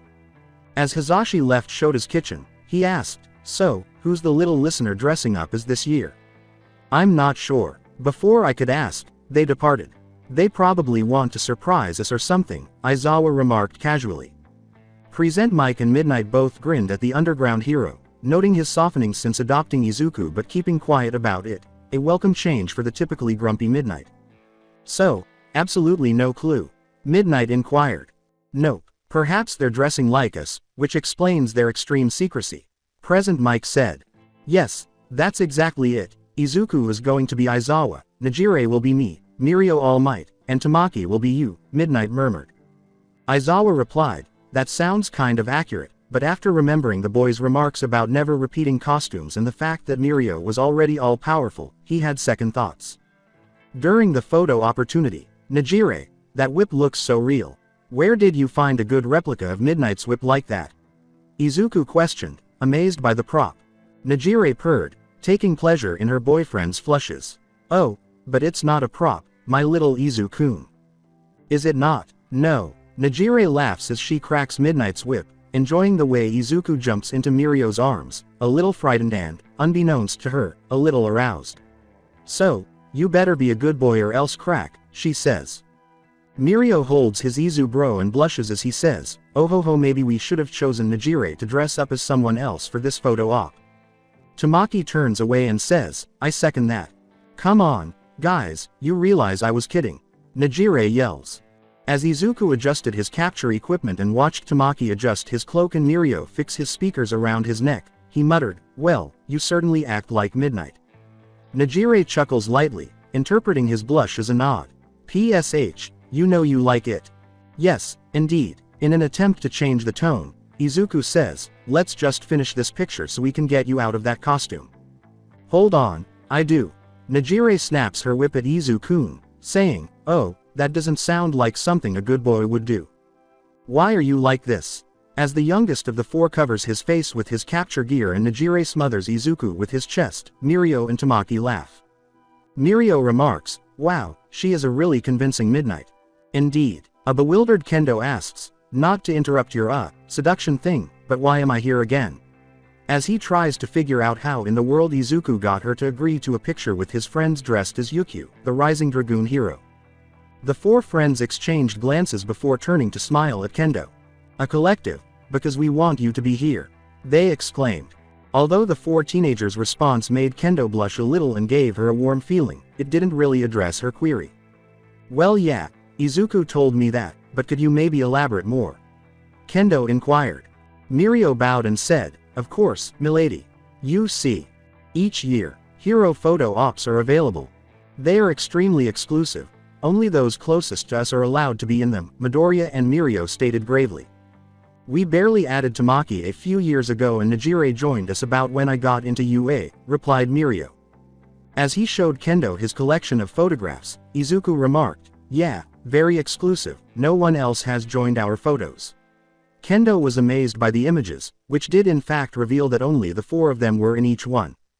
Touched, she said, "Wow, and you guys, you want me to be in this year's photo?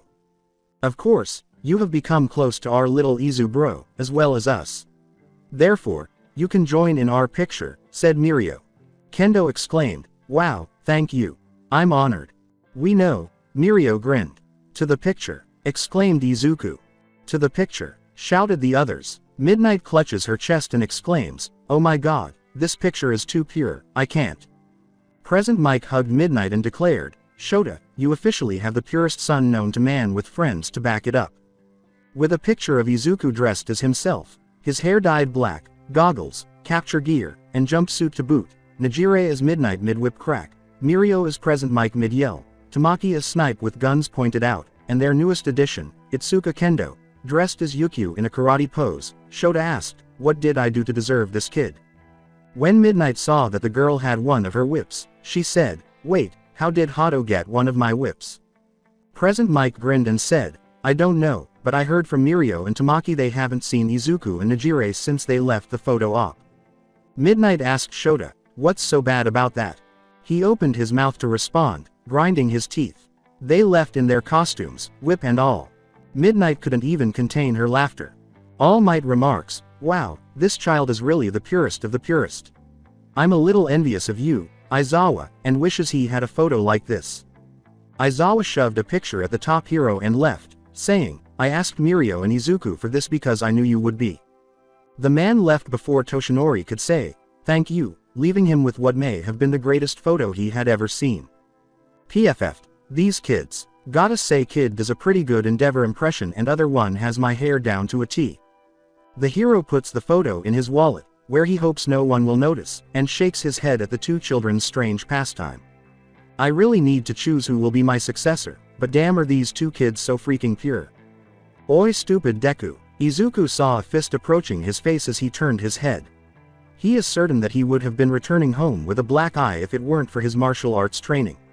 Instead, with a loud thud hitting the floor and the boy below him gasping for air, he managed to grab his old friend's arm and flip him over his shoulder. Izuku wipes his hands and asks, "Yes Bakugo?"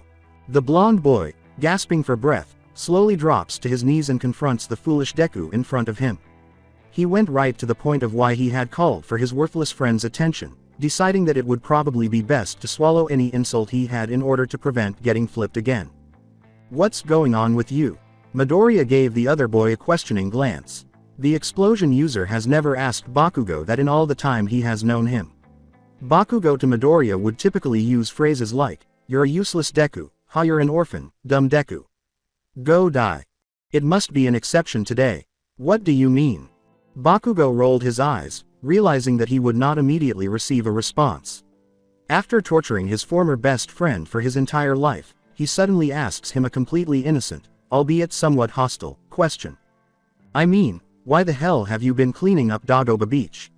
Why are you running around Japan with that weird talkative girl on your back, and how did you have such a huge growth spurt, stupid Deku?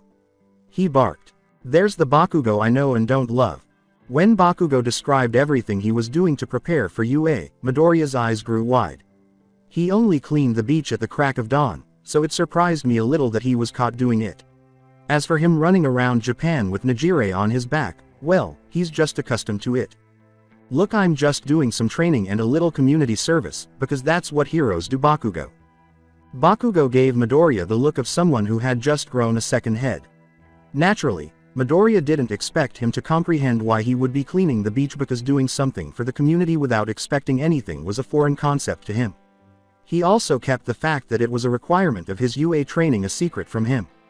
What about carrying the weird girl? Izuku glared. That's my girlfriend you're talking about. Bakugo gave him a puzzled look, wondering how he could get such a beautiful girl to date him. Unexpectedly, Midoriya could agree with him on that point. Anyways, she helps me on my jogs around Japan.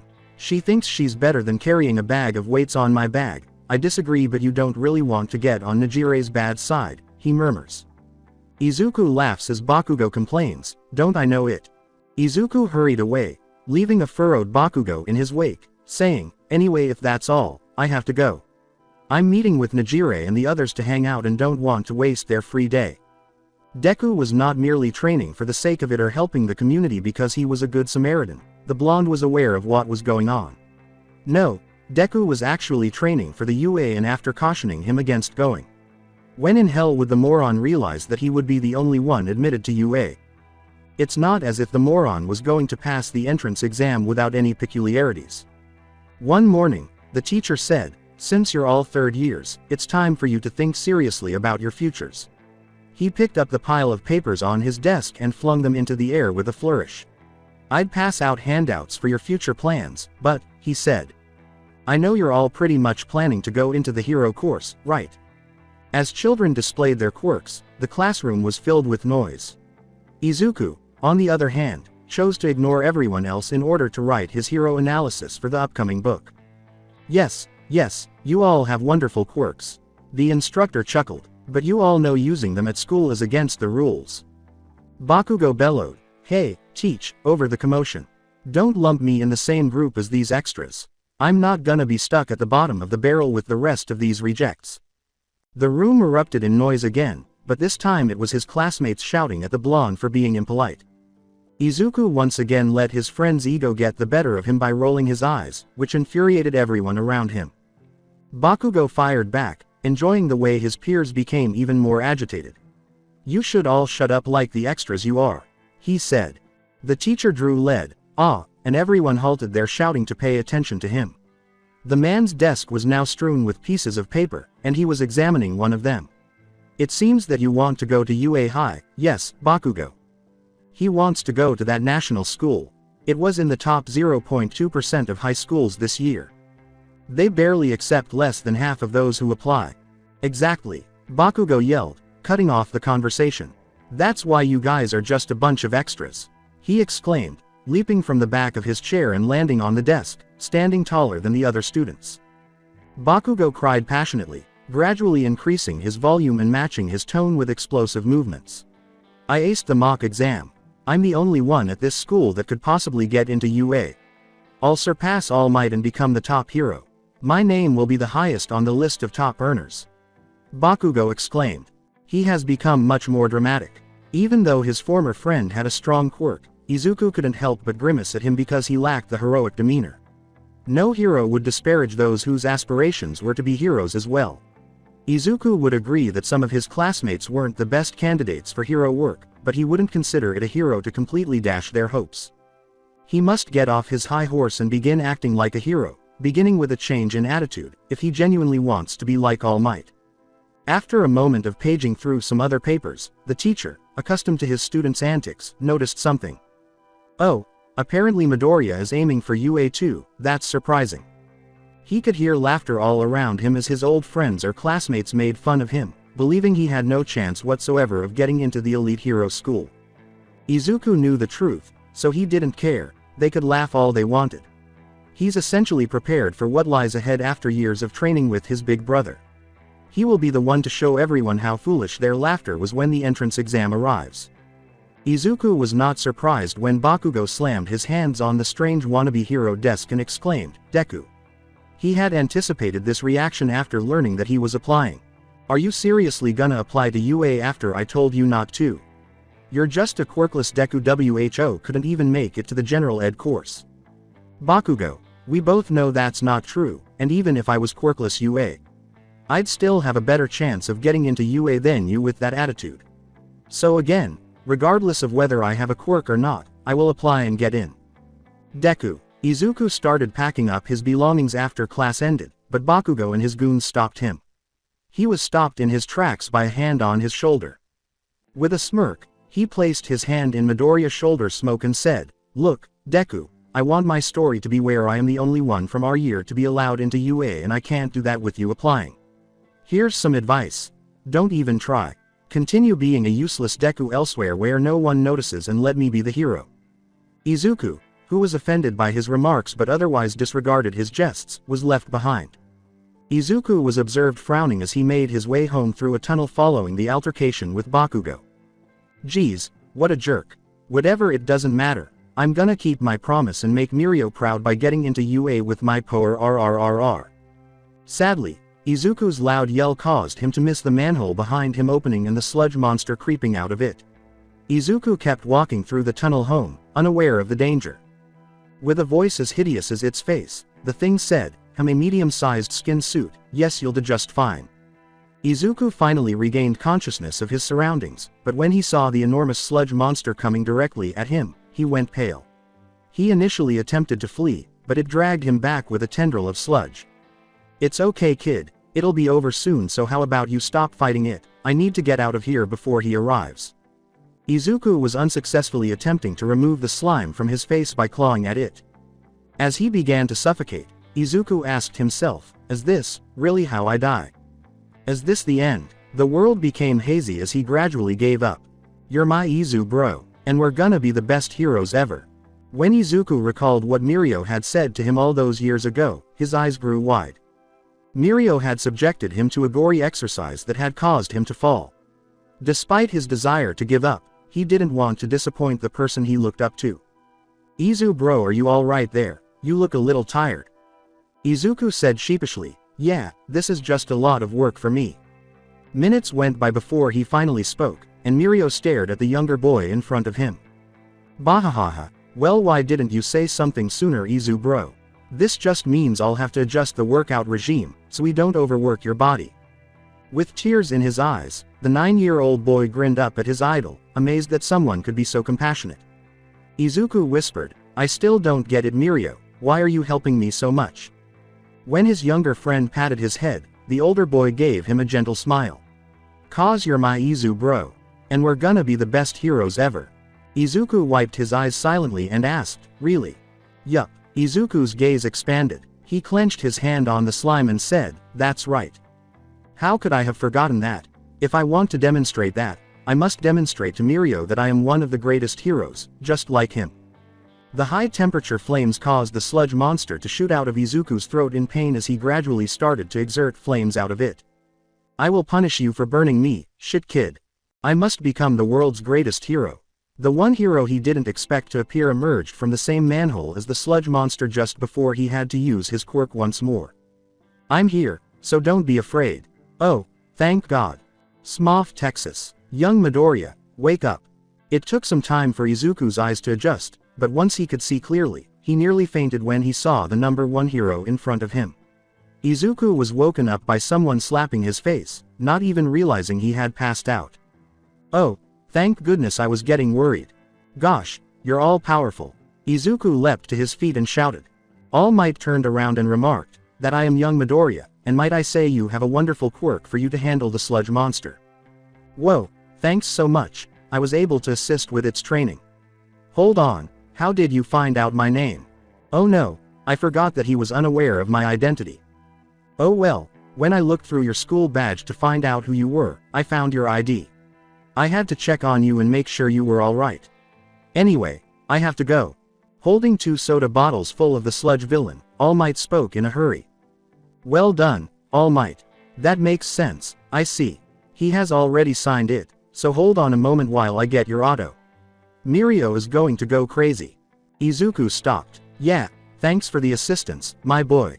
I'm leaving now. Before launching into the air, All Might said. Izuku thought, oh my gosh, I can't believe I talked to All Might and got his autograph. Izuku didn't pay attention to where his legs were leading him as he carried on with his never-ending thought process. I can't believe Deku is gonna try to be a hero. How stupid can he be to think a quirkless guy like him can get into a place like UA? The minion with wings replies. The other said, I know it's pathetic, right? Still furious that Deku was attempting to sabotage his origin story, Katsuki remained silent. If I see you at UA, I'll kill you. Deku. The other minion took out a cigarette and lit it, saying, hey, Bakugo, you okay? Furious, Katsuki spun around and swatted the cigarette away with a blast. How in the hell did I mention smoking that stuff around me to you? N not T2. If I get a mark like that, my chances at UA are gone. In an attempt to appease him, the winged minion said, hey, why don't we head to the arcade, that'll be fun. After taking several deep breaths, Katsuki let out a grunt.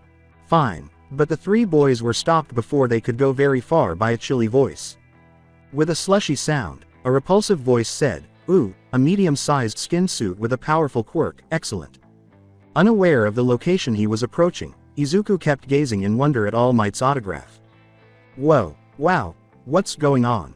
A villain attack, that's what? A villain attacks, he asked, realizing he was in a crowd as he looked up. Hey, isn't it that previous sludge villain? Yes, All Might wasn't after him. Izuku stopped. However, if he was with All Might, how did he escape? Gosh, I can't reach him, and neither can anybody else. Said Death Arms. This fire is keeping me too busy. Backdraft yelled. There is nothing I can do because this fire is too crazy for me to approach. As he ran and carried people to safety, Kamui Woods screamed. My only weakness is a one-way street. Said MT. Lady. Izuku looked around and asked, why are these heroes just standing around? A random bystander in the crowd asks, why aren't the heroes doing anything? Izuku murmured, I just asked that question. Another responded, because he keeps letting off explosions. That made Izuku freeze, and he slowly turned to face the sludge villain. His hostage is detonating explosives and igniting everything. Kachan is the hostage, he needs assistance. Kachan needs assistance, kid. As the green, untidy-haired boy ran past the brigade in the direction of Katsuki, Death Arms yelled, stop, get back here.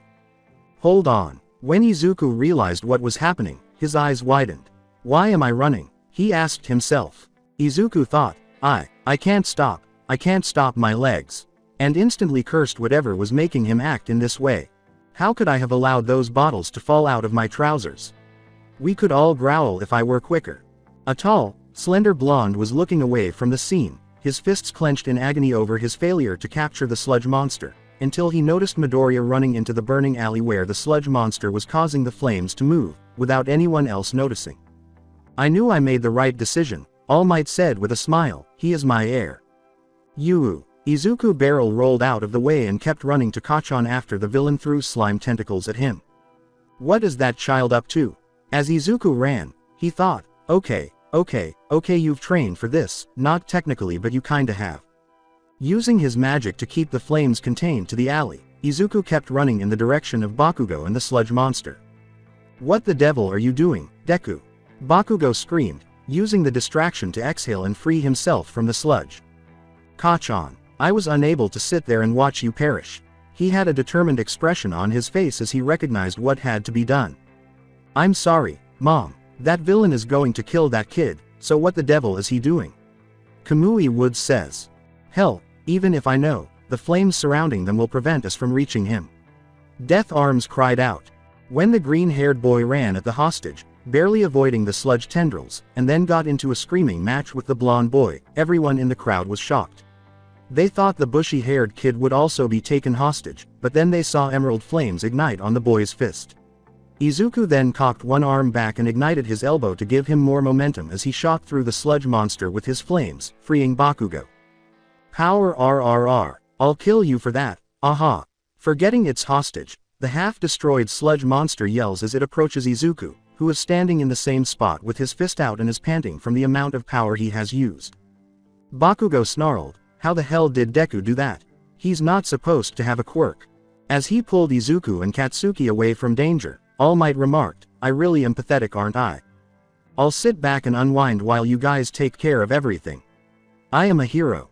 Screw everyone you can. The villain said this as he attempted to launch an attack but was thwarted by the harm Midoriya had caused. Saw SH, Detroit. The slime was blasted apart before the punch was redirected upward, creating a rain cloud above. It's raining. He punched the weather, and holy sh*t. All Might gave the audience a victory pose as they applauded, then turned back to face Izuku, who was looking disappointedly at his steaming fist. Your mother would be pleased, so don't worry, young Midoriya. Izuku was obviously tired when he was finally allowed to return home, and Kacchan was reprimanded for his assistance and for breaking his mother's promise in addition to receiving praise for his peculiarity. Izuku tells himself, whatever it is, all that matters to me is what Mirio will think. Deku, how in the world does Bakugo know where I live, damn it? Izuku pondered for a moment before turning to see Katsuki in a very red state. As he stomped all the way to the greenette's face, Katsuki was panting heavily. What on earth was that? You're a Deku without a quirk, not one.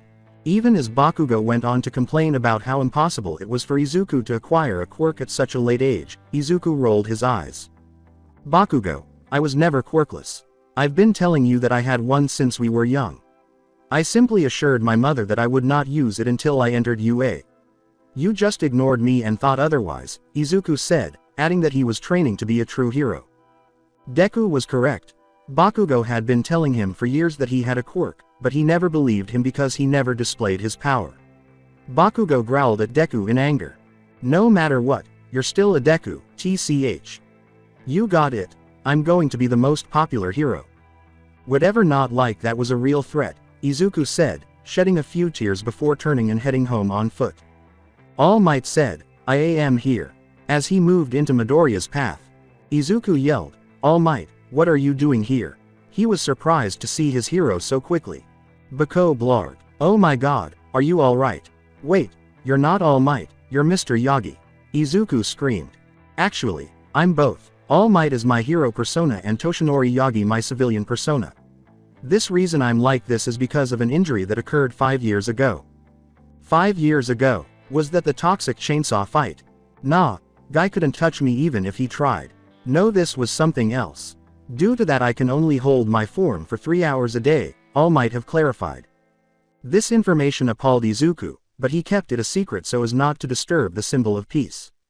Izuku questioned bewilderedly, even though I'm honored, you're telling me Mr. Yagi, I have to ask why.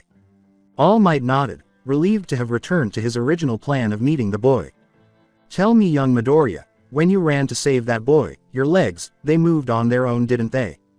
Izuku tapped his chin in an attempt to recall the sensation of running so quickly and still being unable to stop himself from returning.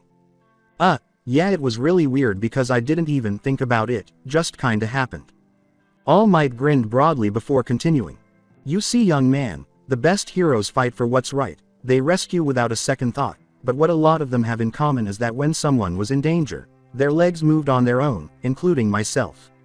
As he explained these things to him, Izuku began to appear perplexed.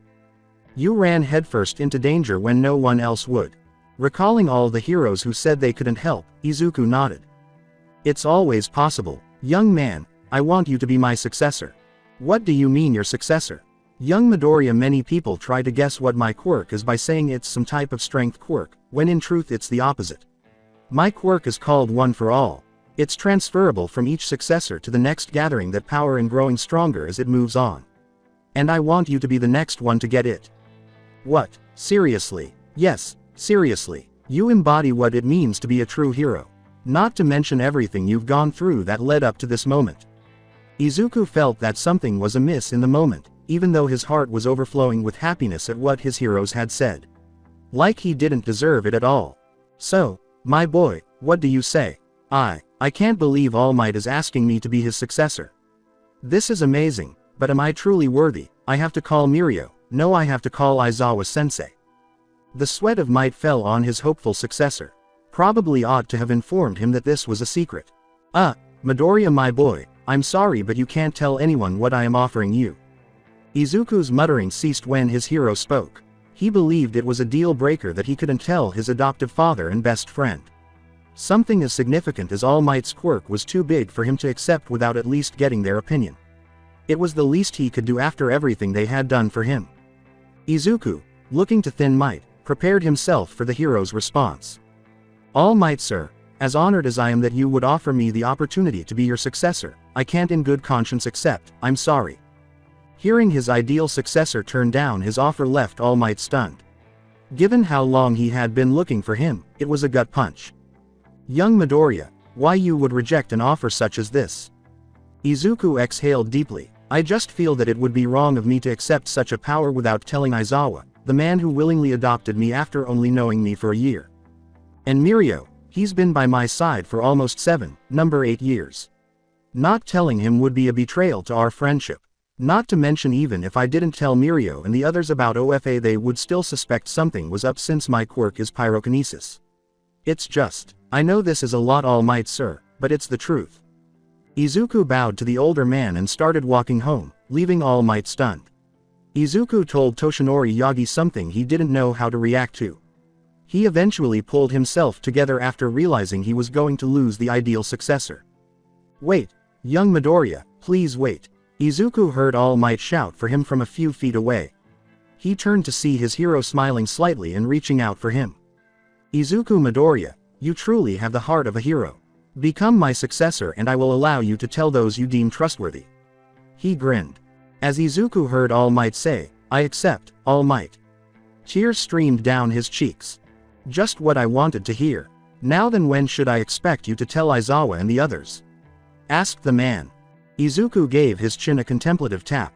It would be better if it could happen sooner. He was aware, though, that Aizawa and the others were quite busy because it was the middle of the school year and they had internships and tests to complete. Izuku then explained his plan to All Might as though a light bulb had suddenly appeared in his mind. It's Friday today, everyone. He grinned and said, please call me Yagi when I'm like this. Yeah, of course. In any case, it's the ideal time to tell them because Mirio and the others will be visiting my house for Katsuden on Friday. Getting things done as soon as you can my boy. All Might grinned at his successor. I appreciate your way of thinking. We have some news to share with everyone, so let's head out. Thus, the two set out for Izuku's residence. To say that Aizawa was taken aback when he saw Toshinori Yagi at his door with his adopted son would be an understatement. He was shocked, confused, and at a loss for words, and he had a bad feeling about it. Could you tell me why you're with Izuku, All Might? Unfortunately, a hyper-adolescent appeared behind Aizawa before the hero could respond, her eyes wide with surprise at seeing the top hero. All power, All Might, oh my god. Come on over to Izu-kun's with all your might, Mirio and Tamaki. Najire shouted. The tactfulness of his girlfriend made Izuku's lip twitch. Take a look at our little Izu bro befriending Japan's most popular hero. Being in your presence, sir, is truly an honor, Mirio said as he rose from the floor. Thank you, haha. A boy emerged from the ground, and All Might roared in surprise. The words, holy crap, All Might, came out of Tamaki's corner. When Aizawa finally composed himself, he stepped forward among the boisterous teenagers and said, so, once more, may I ask why you were with Izuku? Oh, that's right, Midoriya, take it away. The words, traitor, escaped Izuku's lips as he looked betrayedly at his new mentor. Well, first food, Dad. Bringing out the food, he rolled his eyes at his son's obvious digression. Aizawa looked directly at the perspiring hero as everyone finished serving themselves and began to eat. We're having some food, now reveal, Aizawa, Izuku shouted. Half-heartedly, Aizawa glared at the boy. All right, however, before I begin, I want Najire, Mirio, and Tamaki to swear what I reveal to you won't be repeated outside of this house. The three teenagers exchanged glances before nodding and shrugging at him. All right, sir, we swear. The four teenagers gave a salute. Well, let me first introduce myself. Deflating All Might, He shrank into his true form and waved. "You all know me as All Might, my actual name is Toshinori Yagi." All Might grinned at the teenager's enthusiasm. The three teenagers collapsed as they gazed at the gaunt man who now appeared to be near death. Whatever happened to All Might? Imposter. We will keep you safe, run Izuku. Enough, Shota shouted as he turned to face Mirio, who had his arms in an X shape in front of him, and two teenagers huddled on top of Izuku, who was doing his best not to fall over. "Yagi, explain," he sighs as he recounts the fight that caused his stomach injury 5 years ago and the story of All for One. "So you're only allowed to go out and do heroic work for 3 hours every day?" Najire yelled. "You possess a transferable trait that has been inherited by 7 individuals." Mirio shouts. The whisper from Tamaki was, "You were quirkless." "Indeed, and because of all of this I have been looking for a successor for the past year." All Might states, "Someone who can take my place once my power is gone." Looking at Izuku, the three teenagers' eyes widened as they gradually connected the dots. "And with my son, what specifically do you want?" Izuku's affectionate regard for Aizawa as his son made Shota say this without showing any emotion. And this was the tough part, he thought. All Might knew that requesting his friend's consent to have his son succeed him would likely be challenging, but he had already gone this far and there was no going back now. "Your son has the makings of a real hero, Shota, as you are undoubtedly already aware. This was only demonstrated by his behavior today." Aizawa gave Izuku a stern look and said, "Yeah, no kidding, which reminds me, you're grounded for a month." "I've been grounded. Yes, regardless of whether you were saving someone or not, what you did was extremely reckless. In addition to violating quirk laws." While giving the boy the thumbs up indicated that he wasn't disappointed in his little brother, Mirio shook his head and said, "Tisk, shame Izuku, we expected better." To avoid further trouble, Izuku just nodded, allowing All Might to finish his sentence. "Yeah, as I was saying, Izuku was incredibly courageous and it was his actions that gave me the final push to choose him as my successor," All Might said, coughing into his hand before continuing. "I want to pass on OFA to Izuku, Shota." Unsure of what to say, Aizawa ran a hand down his face, uncertain whether it was safe to do so, even though he knew Izuku had likely already accepted. "You stated that his actions today pushed you to select him as your successor. Does that imply that you had another candidate in mind or that something prevented you from doing so?" In an attempt to shift the conversation, Aizawa inquired. Unexpectedly, All Might laughed and said, "Well, yes, actually. On the advice of my former sidekick, I had another person in mind. Izuku, though, was my choice." "Who was it?" Curious as to who else might have been deserving of OFA, Izuku asked. "Well, is it really that important?" Not wanting to cause awkwardness with the person in question sitting directly next to his successor, All Might asked. Mirio continued, "Not really, but we're all a little curious." Yes. Did anyone else qualify as a candidate? If they were taken into consideration, they had to be extremely courageous and strong, and they had to have a hero's heart like my Izuku-kun, right? "Well, yes, look, just answer the question, otherwise these 3 will continue to bug you." Aizawa replied. "They're right next to you, Izuku, if you truly want to know." All Might grinned. Izuku turned to look at his big brother, who was sitting next to him with a big smile on his face. Izuku initially thought he would be upset or perhaps look a little disappointed that Izuku had chosen OFA over him, but as usual, he surprised him by acting completely differently. "Izu bro, how could sir have believed that I was deserving of All Might's quirk?" Mirio said with tears in her eyes. As Bear gave the young boy a hug, Mirio kept complimenting the two. "Aren't we Izu bro going to be the greatest pro heroes ever? With Night Eye by my side and All Might by yours, we will undoubtedly be the greatest superhero team ever." Izuku couldn't decide whether to laugh or cry at the antics of his adopted brothers. Wiping away his tears, Izuku turned to Mirio and said in a low voice, "So you're not upset that I received OFA even though you were also being considered?" "Yeah, besides, mastering my quirk was hard enough, can you imagine trying to master All Might's as well as mine?" Mirio laughed after smiling at the boy with the broccoli hair. "I'll be there to support you at every turn, so don't worry." "Will you?" "Naturally, you'll require assistance in handling all of that power." "Well, what's the deal?" All Might inquired. "To be honest, I'm not even sure," sighed Aizawa. "That's what they've been doing ever since I met them." All Might looked to the teenagers for clarification.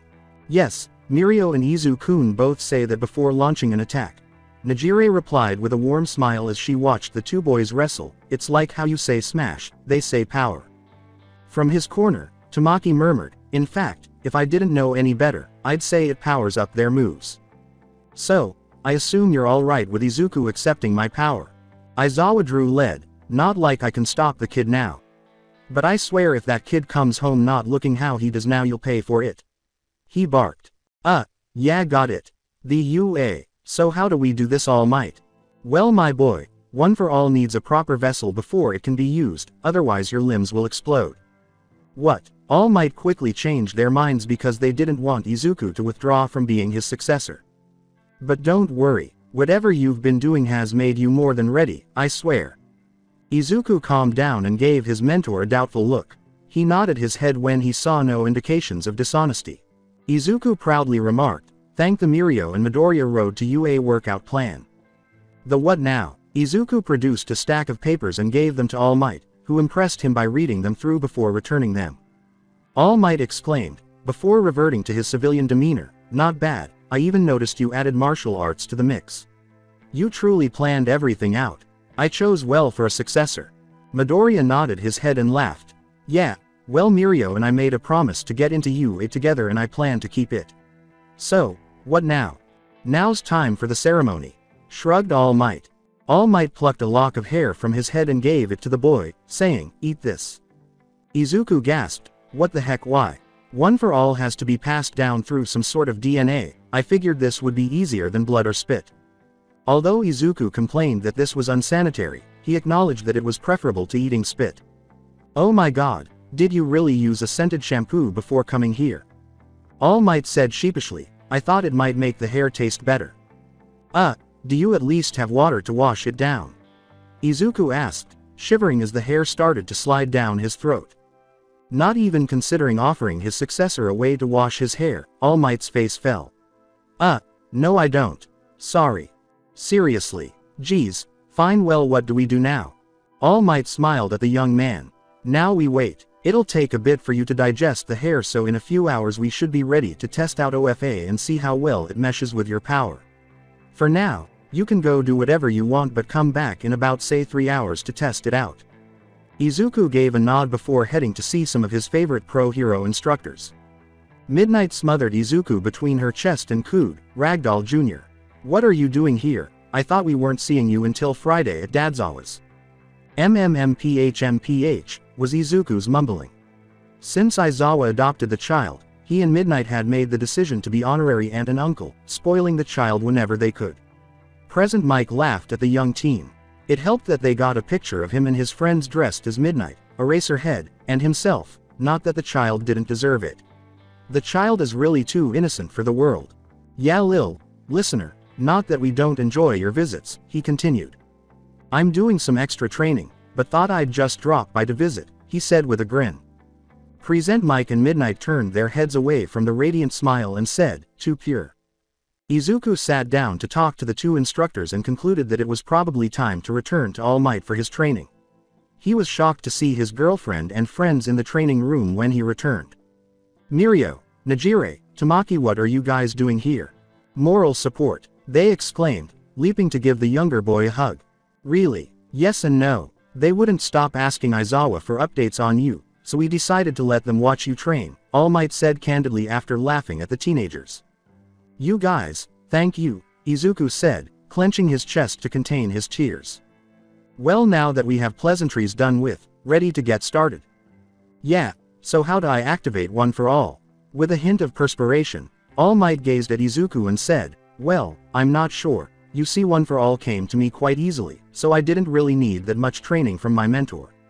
Izuku blanched at his mentor. He was beginning to doubt this, but he also realized that he needed to be the best if he wanted to be with Mirio, and that training with All Might was a positive step. Mirio asked, what about a technique when you use One for All? At Mirio's suggestion, All Might puffed back up into his former form. Why yes, I do. When using my quirk, I usually clench my butt cheeks and yell smash. As the symbol of peace explained how he used his power, the three older teenagers and Izuku refrained from laughing. They watched in wonder as he punched through nearly every practice dummy in the training room. Izuku rubbed his chin in thought and remained silent. If I didn't already have my original quirk, I could probably employ the same strategy as All Might. However, I must obviously combine my quirk with One for All, so attempting to activate it with a punch alone won't work. Shouldn't it be the same for One for All if I can use any part of my body to activate my quirk? Does One for All, which All Might claimed was a strength-enhancing quirk, have the potential to intensify my flames? What if I try to do something other than punch? Does he frequently do that? As his successor continued to figure out the best way to activate One for All, All Might questioned. Oh, yes, constantly. You have no idea how many times his little mumbling habit has led to us being ejected from places. With a loving expression on her face, Nejire said. Mirio chuckled and said, yeah, my little Izu bro loves to overanalyze things. I understand, Izuku shouted. Shortly after declaring it, Izuku closed his eyes and inhaled deeply before stepping back slowly and furrowing his brows as he started to call forth One for All. Go for the flames. All Might choked. PFF'd, is that really how he activates his flames? Mirio said sheepishly, only when he's going full flame. The others didn't notice anything for a few minutes, and even then they assumed it was a coincidence because his flames were the same color as the lightning arcs coming from his body. However, when their little green bean opened his eyes, they saw that green lightning was all around him, blending with his emerald flames, which were burning darker than usual. He succeeded. Mirio yelled. Atta boy. All Might cried out. My Izu-kun is that. Nejire gave a cheer. Tamaki muttered, yay. Izuku took a deep breath and smiled at his family, who were supporting him. He felt the power of One for All surge through his veins, and he decided to try moving while One for All was activated. Although it was a little painful at first, he kept moving until it felt natural, stopping at a certain point. Power. Izuku stared in wonder at the power he had just used, his mind racing with the possibilities he could use of his pyrokinesis. If that was how he could enhance his flames with OFA, Izuku can't wait to see what he can do with the telekinesis portion of his quirk. The four other occupants stared in surprise at the amount of power that had been released. The blast he had shot was strong enough to melt several cement blocks. However, it turned out that Izuku's only barrier to feeling his ruined arm was the rush of adrenaline he got from accomplishing this. Hua, Tamaki, did you notice that? Those blocks of cement were just destroyed by Izu-kun. They were gone the next poof after being there for a moment. Nejire yelled. I did, indeed, he whispered, I was right next to you. Wow, you actually mastered One for Everyone in a single day. All Might cried out. In spite of the pain he was experiencing and the words of his mentors, Izuku refrained from crying. At least my arm didn't blow up. Izuku croaked. Really, that's awesome. But All Might, I think I might have overdone it, he said before fainting. All Might was more alarmed by Aizawa's remarks than the three teenagers, who immediately fled to their friend in a panic. Oh god, he's going to kill me, and I'm going to die. Get Izuku to Recovery Girl as soon as possible, Mirio, before Aizawa discovers us. All-powerful Roger, Sensei. Mirio grabbed Izuku right away and ran to the nurse's office, followed by Nejire and Tamaki. All Might went to follow, but not before colliding with Aizawa. All Might, you wanna tell me why I just saw my son passed out in Mirio's arms with his arm a complete mess, said All Might. Wow, Shota has a funny story. Well, not particularly funny, but look at Izuku. For once, Aizawa will acknowledge that he was a complete idiot for believing All Might's words. He turned around after learning that Izuku might have been behind him, but there was no one there, and when he turned around again, the hero was gone. This only made him more irate at the day's top hero. Well my boy, if I were to guess what happened I'd say your output of OFA was too high. Looking at his bandaged arm, Izuku second-guessed himself, even though he thought he handled the power pretty well. He stared at All Might in confusion. What I mean is that your body can only use about 3% at the moment, whereas you were using 100%. All in all, it's quite an accomplishment.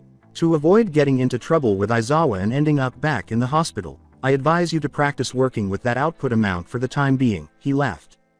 Now that he had made his body a suitable vessel, Izuku realized that he still required more training. He smiled and said, okay, All Might, I understand. You'll be more than prepared for the entrance exams in a few months if you stick to the Mirio and Midoriya road to UA plan, which I know you do. After a week, Power, Miri, Izuku said, gritting his teeth as he unleashed another stream of fire at his opponent, this time with a small percentage of one for all infused. He assumed he had finally won a match when the smoke subsided and he heard no noise. Power. Brew. As Mirio rose from his position on the floor, Izuku flew into the gym wall, his eyes turning into swirls. Izu bro. Game, set, and match. As he carefully pulled himself away from the wall, Izuku exclaimed, "And no fa fair, you're practically untouchable." It's not true, Izu bro. Even though I can control my quirk, I'm doomed if I make a single mistake. It just so happens that I've gotten better, Mirio says with a smile, reaching out to lift the younger boy. You've gotten good handling with your quirk, as well as being able to combine OFA with it. Izuku sighed, not so much because he had lost to his big brother as he was disappointed at how far behind Mirio. He saw from the Tin copy that Mirio had at least a few hits on him, but Mirio's smile lifted his spirits and made him forget about his defeat. Mirio is truly incredible. You see, he's correct. I don't think I've ever seen anyone put in as much effort to master their quirk as Mirio, bar you, Izuku. Aizawa smirked as she joined the discussion, saying, just keep training, and I'm sure you'll land a hit eventually. With a determined gleam in his eye, Izuku grinned and nodded at Mirio, saying, yeah, you can bet on it. Izuku gladly accepted Najire's decision to take him out to dinner on a special date the day before the entrance exam, believing that a day away from his demanding training was much needed. Isn't this nice Izu-kun, just you and me? Mirio added, and me, before returning to his meal. Before returning to his meal, Tamami muttered, and me. Indeed, Tamaki and Mirio are out here having a good time on the day before your entrance exam. What better date could you possibly imagine? The question from his eccentric girlfriend made Izuku laugh. Is this a date? Of course, it is Izu bro. Just think of Tamaki and I as the chaperones of the date so we can make sure Najire doesn't try anything naughty towards you. Mirio and Tamaki couldn't contain their laughter as Najire gave Izuku a hug for being so cute. What about Izuku? Why me? Why do you not defend my virtue? Najire whimpered. Najire, please. Fine. The day of the entrance examination. All right. So you're certain you have everything? Aizawa inquired. Izuku rummaged through his bag, making sure he had everything he would need for the test. Yes, I have all I need right here. Last night, Mirio and the others assisted me with packing, he grinned. Yes, we did, Mirio said as he rose from the floor. What the devil did I say about showing up like that, Jesus Christ, Tagata? Aizawa shouted. As she walked through the front door, Najire remarked, you said that he shouldn't do it and that it scares the hell out of you. What? How in the world did you enter, Hado? The door was locked. I have a spare key, Aizawa-sensei, Najire replied, rocking back and forth on her feet to appear innocent. The UA teacher was now stunned by what his students had done, and as he looked around, he saw that one person was missing and feared how he would enter. Hado, tell me how and why you have an extra key. He let out a sigh. The older girl merely looked at the UA teacher before shrugging. Fine, whatever. Where's Tamaki and Kendo? He said, running a hand down his face as he accepted the response, knowing he would not receive anything else. The boy whispered from his corner, over here sensei. According to him, I was with Najire, but I guess you didn't notice. And Kendo went to the UA because, despite the fact that we aren't technically in trouble with you for breaking in, she didn't want to confront you about it, Najire sneered. Oh my god, you know what, I don't have time for this, and Tamaki, I'm sorry I didn't notice you. It's alright, Najire, return that key before you leave. Perhaps, alright. Additionally, Mirio, please refrain from coming into my apartment nude. Obviously, sir. After the three teenagers responded, Aizawa released a breath he was holding without realizing it and turned to face his son. Izuku, don't you have an entrance exam to get to? Izuku remembered that he did, and he nodded his head emphatically. Oh, yeah, I almost forgot. And for that reason, we're here. Just to remind you, Mirio pulled his pants up and declared. Yes, yes, yes. And I had to give my Izu-kun a good luck kiss before she left for a crucial test. Najire pounded her fist into her hand as she spoke. Aizawa murmured, beginning to question if he was prepared to become a father. I mean, you could. Tamaki muttered, I'm here for moral support. Thanks guys, this means a lot. I'll see you after the test is over, okay? Izuku said, blushing at his friend's behavior. All right, honey, but first this. Najire swiftly drew him into her arms for a kiss before he could inquire what she was talking about, releasing him when someone cleared their throat. Aizawa rolls his eyes at his son's flushed face and says, "Test now." "Yes, test, rewrite. I'm going now. Goodbye, everyone." "Izuku, good luck," Tamaki muttered. "Don't forget to use your maximum power." Suppressing his laughter at his little brother's expression, Mirio yelled. Izuku stopped walking and turned around, grinning broadly. Max power. Reversing course to go to his test. I will continue the story in next part. Till then, bye bye.